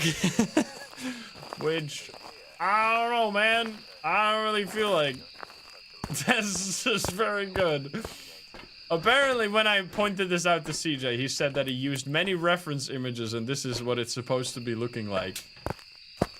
I'll believe you. I'm not gonna argue with like an actual, like an artist that does this for a living. But I just, if this is what it looks like, it shouldn't look like this. Real life sucks. That's what I'm gonna tell you then. Like, I mean, maybe when it's like actually like exactly that time where it's just like barely getting light, but it's still like in the middle of the night. Like, yes, I can see that, but it's not like a full sunrise then, right? Like, I don't know. It's just, it's crazy to me that this is what sunrise weather looks like on this map. Like, are we fucking for real right now? Like, how stupid is this? Anyway, what's even more stupid than sunrise looking like that? Oh, my game just crashed. Well, apparently, CJ heard us say that and he hacked into the mainframe. Well, what I was gonna show you, but I'm gonna have to restart the game real quick, is that fog weather is even more stupid on that map. And I can show you that in just a second. I gotta restart the game. Oops. They killed me. They sent a hitman. What the hell? That's fucked up, bro. They got a camera. Guys, hide. Run away. They're coming for us. It's 1 year since you followed. Thank you guys for hanging out, by the way. Every time. Appreciate y'all. Okay, can I get in? There we go. Welcome back. Okay, I want to change the weather to foggy. Foggy. Because one might think, stupidly, how silly could you be that fog makes it hard to see? This would be a grave mistake, because what actually is the case is that fog is the best weather for visibility on the outside maps, which, like, look at this. You can see perfectly everywhere. Everything is fully illuminated, bright. It's like I'm walking on sunshine right now. It's absolutely beautiful. It doesn't make any sense. So yeah, that's why as someone who originally wanted to have a campsite map, I didn't want it to be like this. But anyway, I still enjoy this map. I still like going through it every now and then. I definitely think it could be a lot better though. I have a feeling like we got pretty negative. We started off really positive and then we got more and more negative, but that's just because I think that, oh wait, I shouldn't leave because then it might be spoilers. It might be an accidental believer win, which I don't want to. We didn't spin for that one, so we're gonna cut it. We're gonna do one more game on Tanglewood because I want to end on a positive note, because I think they absolutely crushed with the new Tanglewood, and this might be a new era for reworks where we're gonna get reworks that are gonna like stay true to the original experience that we all know and love, and then also make it like on par with the current quality of models and like interactions. Anyway, we got Phantom. Let's see what we get. It's rainy, but I don't think it's gonna be Blood Moon because it's too loud. Because the Blood Moon is currently slightly bugged on this map where the rain doesn't play its audio, strangely enough. Yeah, Tanglewood, and it's also not so dark. Like, look at this. You can see somewhat. Which, by the way, are the lights on during a sunrise? Because during sunrise, you cannot see anything, by the way. You cannot look this way at all. It's all just pitch black. Like, you're telling me that during night, it's pitch black? Or during night, you can see, and then during sunrise, it's pitch black. That doesn't make much sense. But maybe that's how it works in real life. I don't know. I don't really tend to be outside in the middle of the night, because I'm a streamer, and I go to bed far too late. Because I'm a degenerate gamer. Here we are, baby. Oh, yeah. It's beautiful.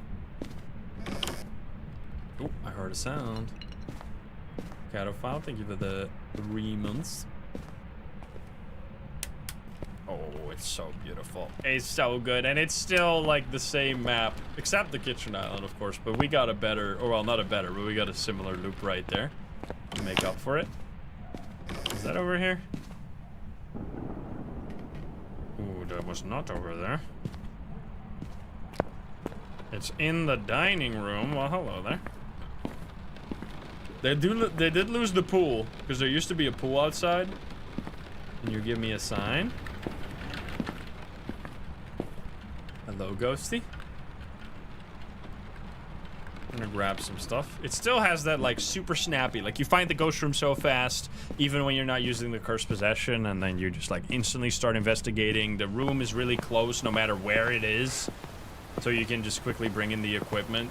There's good looping spots, so the gameplay's really fun during hunts. Like it's just such a good map for learning the game, and even like you can play this map on your first round, and you can play it when you've played 10,000 games, and you can have fun all the same.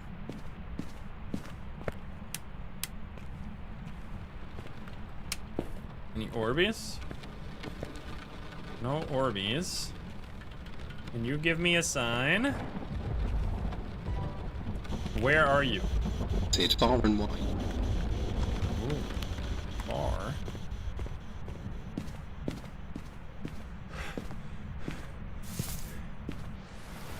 I feel like when they rework eventually, like the prison, because I do kind of, man, that weekly challenge from, what was it? The week that the Tanglewood rework happened. The weekly challenge was on prison. So many people in the comments were like, I fucking hated this one. This was the worst thing ever. I had such a good time with that weekly challenge. You should watch that video because it was such good hunts. We had such, like, 3 incredibly... It really felt like I got teleported back in time to old Phasmo. Like, those 3 hunts felt like how the game felt, like, in 2020. It was kind of wild. It was a really cool, like, 3 games where we had these, like, strange moments. Like, we had a cafeteria ghost. The balcony strat was crazy, dude. That was so good. Like, what? Oh, shit! Bro, they got launched at me. You threw the cookie tin at me?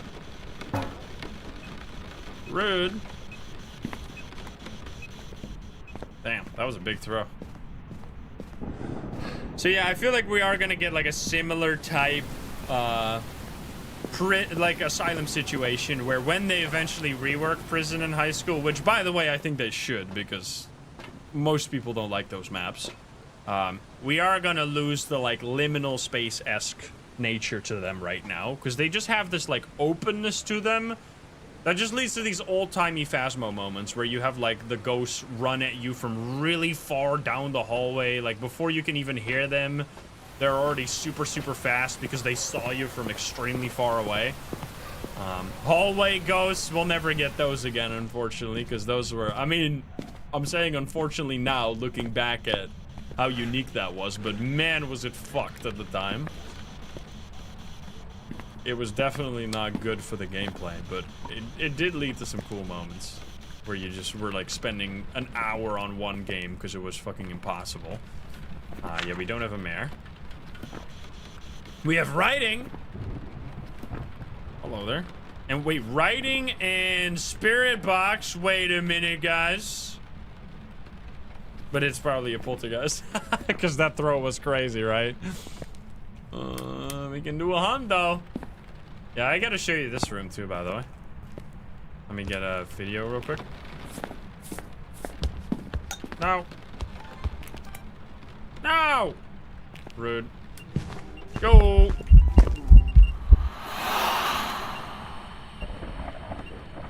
Got it. Nice. Just making sure to get some media at least. There we go. We have the tarot cards. The hobby room right here is very different. Hello there, mister. Look at that. No longer a bedroom. Now it is a puzzle room for grandma, I think CJ said. Unfortunately, either grandma or grandpa has passed away. Unless these are the ashes of another family member. I guess that's also possible, to be fair.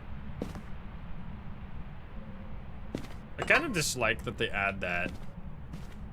I feel like that's too definitive, right? It just leaves less up for fun interpretation. Because now we know, like, one of them is dead, right? Unless they just keep ashes of their own parents for some reason. I guess that's possible. I guess it could be a dog's. I guess it still leaves it up to interpretation if you want to really pull at straws, but... it would be more fun if it was like Did they die to the ghost? Did they get away in time? Nobody knows. Alright, basement is also, of course, really cool. I already showed you this. Like, look at that. This whole interactable train set is so sick. This is also a good looping spot, by the way. You do have to crouch loop. No, actually, do you have to crouch loop? I think you do. Compared to before where you could stand up loop. No monkey paw. Do we have a board here? Or no summoning circle? Wait, music box maybe? Did I already find it? Did I just forget? I don't think so, right? Music box is over here now. It's not there. Voodoo is in the nursery, right? There it is. Got a little voodoo doll. This is also a really cool room. This is Nancy's room. They said something, CJ said something about this room when we were playing together, that there was going to be more lore for this room, I think. Like Nancy was going to have a part to play in the story, but he didn't want to mention much about it because obviously they're still working on it.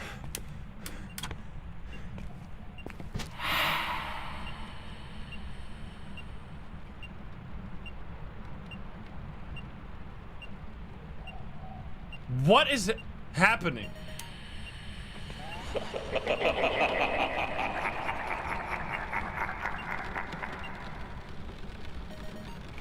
What did I just record?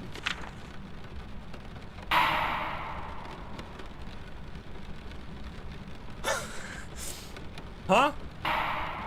Okay, whatever. I guess it worked. But like, what is happening with this? Triple mess! Oh shit! Okay, we're gonna have to do poltergeist looping. I should also grab like a... Turn this shit off. Should also grab smudgies. What is... Oh, that buzzing sound is coming from that. Which, by the way, has anybody else noticed this? I'm sorry to ruin Phasmo for you. In the lobby, they have fucked up the audio somehow. And there is now a permanent... very low hertz buzzing in the background. It sounds like feedback on a microphone, and it pisses me off. Because every time I think my microphone is broken, because that's what it sounds like when my microphone isn't working properly and I have to fix my audio. So every time I start the stream and I'm setting up my audio, I'm like trying to fix it, and then I realize like, oh fuck, it's the game. It's so annoying. I don't know what, because it wasn't like that before. They added that somehow. I don't know how, but they added that. It wasn't like that before. I don't know if you can hear it properly. Maybe you can't even really hear it on stream, but it's there, I promise, because I've been crashing out over it. What difficulty? We are chilling with some nightmare mode, going to all the new maps. We've already visited all of the other new maps, and we started with Tanglewood and we're ending with Tanglewood just because we love this map. Oh, you can't still... There's a lot of items you can't pick up. Nutty crackle. It's probably gonna be a poltergeist, so we're just throwing some shit in the middle here so that we can get a polter explosion. That'd be sick.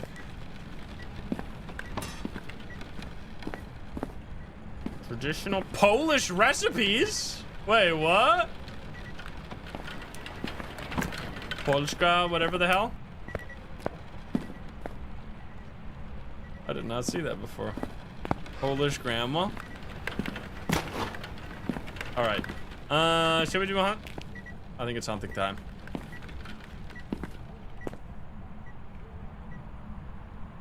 Voodoo doll. I was like stone locked for a second, forgetting what the cursed possession was. Here we go. What? Oh, you know what happened? I used the the voodoo doll, which made the ghost turn on a light switch, and then it broke the breaker because there were too many light switches. Interesting. No, yeah, the tier 3 crucifix. Good point. It wasn't the crucifix, but yeah, good point. I should take it out. But that's not what just happened. Oh shit.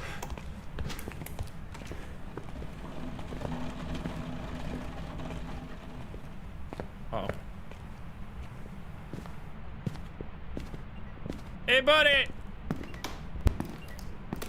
Come up there! Let's see it, huh?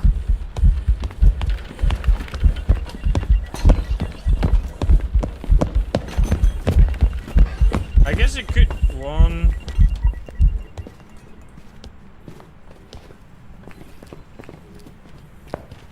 Was that 7 seconds? I don't think it was. I think it's actually just a fucking spirit, bro.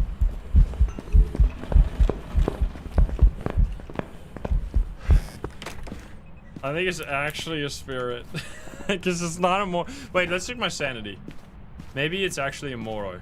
Because if I was not at 0% or like low sanity, it might still be a Moroi. I don't know about that one, guys. This clearly wasn't a poltergeist. Clearly wasn't a Dio. It turned on a light, so there's really only one option. Because we got all the evidence, right? Well, we got many believer wins, though. We can't really complain. We're gonna get out of here. Let me know. What do you hope they add in terms of new map? We didn't really talk about that, what we want to see in terms of new maps. That's a fun question always to talk about. Maybe we'll do that next time. It was indeed a spirit. So let me know in the comments. Let me know what you would like to see when they do the Ridgeview Edgefield reworks.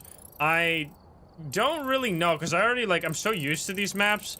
Like, I hope they're not gonna do the thing that they did with Grafton and Bleasdale, because they did kind of say that in some other words, because they've said that they want all of the maps to have their own completely unique personality, which means that it has to mean that they're gonna completely make these maps different, right? Because right now, as CJ said, which is a problem to the devs, I don't really find this a problem, but it's a problem to them, that Edgefield and Ridgeview have like, if you take a screenshot of one of them, new players will not know whether it's Edgefield or whether that's Ridgeview or whether that was old Tanglewood, right? Like, they all kind of have similar vibes. But what I hope they mean with that is that they mean, like, the difference between Tanglewood and Willow, right? Like, Willow and Tanglewood are very different, but they're still, like, street houses and not, like, the difference between Grafton and Bleasdale, where it's, like, Grafton is completely fucked and Bleasdale is, like, a super fancy map, right? So, yeah, there's Sunny Meadows, so what I talked about is the loss of, like, liminal space type maps where you left, like, these really large hallways. We're definitely gonna see that come back when they do the prison and high school reworks. We're probably gonna lose some of that as well, but I'm okay with that now. I've already kind of accepted that it's gone away with Sunny Meadows, but I definitely will miss, like, the cafeteria ghosts on prison and the gym ghosts on high school. Like, those will have special places in my heart, which they'll probably add those rooms back in some way, so we're probably still gonna have those situations, but they're probably gonna look a lot different. But I'm curious. I'm hopeful now that we've seen that Tanglewood is a good rework, that the Willow Street House rework won't be super drastic, the Ridgeview and Edgefield rework will still keep the same vibes, and suddenly then, right, if they do these 3 reworks, suddenly we're in a situation where, like, all of the most played maps that I always played on are suddenly completely different. So then the game is visually, like, updated to 1.0 levels, for me at least, for my gameplay, because my gameplay mostly consisted of maps that have been in the game since 2020. Now Tanglewood has finally changed, right? Because I didn't go to Nell's Diner, Grafton, Bleasdale very much. Of course, Point Hope I tried to avoid because I don't really like that map, as I've talked about when we were there. So yeah, anyway, let me know what you think, or what you think they should do with the Edgefield and Ridgeview reworks. I hope you enjoyed all of the chatting about the new maps and my opinions on them, which of course is not the definitive opinion. You can have your own, and I encourage that as well. But anyway, if you're not subscribed, please do so. If you like the video, like it. If you dislike it, dislike it. And if you want to join the lovely gamer sharing chat, you can join us over at twitch.tv/Instagram. Get the link in the description down below. Thank you so much. And I'll see you in the next one. Bye, guys. Have a good one. Bye-bye. Alrighty, we did it. Now, don't worry, guys, if you don't have the drops yet, because I will be rating someone who also has the drops, unless there's literally nobody else live, but I assume that's not going to be the case. So give me a second. I will find somebody. But if you're watching over on YouTube, where you're not going to be rating, I can give you instead a video. If you want to watch some more of me, I will link you the video from earlier today where I played one of the scariest observation duty type anomaly spotting games that I've ever played. If you have not seen me play Captured 2 yet, you gotta check it out. Some very scary monsters in this one. And very good graphics as well. Go check that out. Thank you so much for chilling over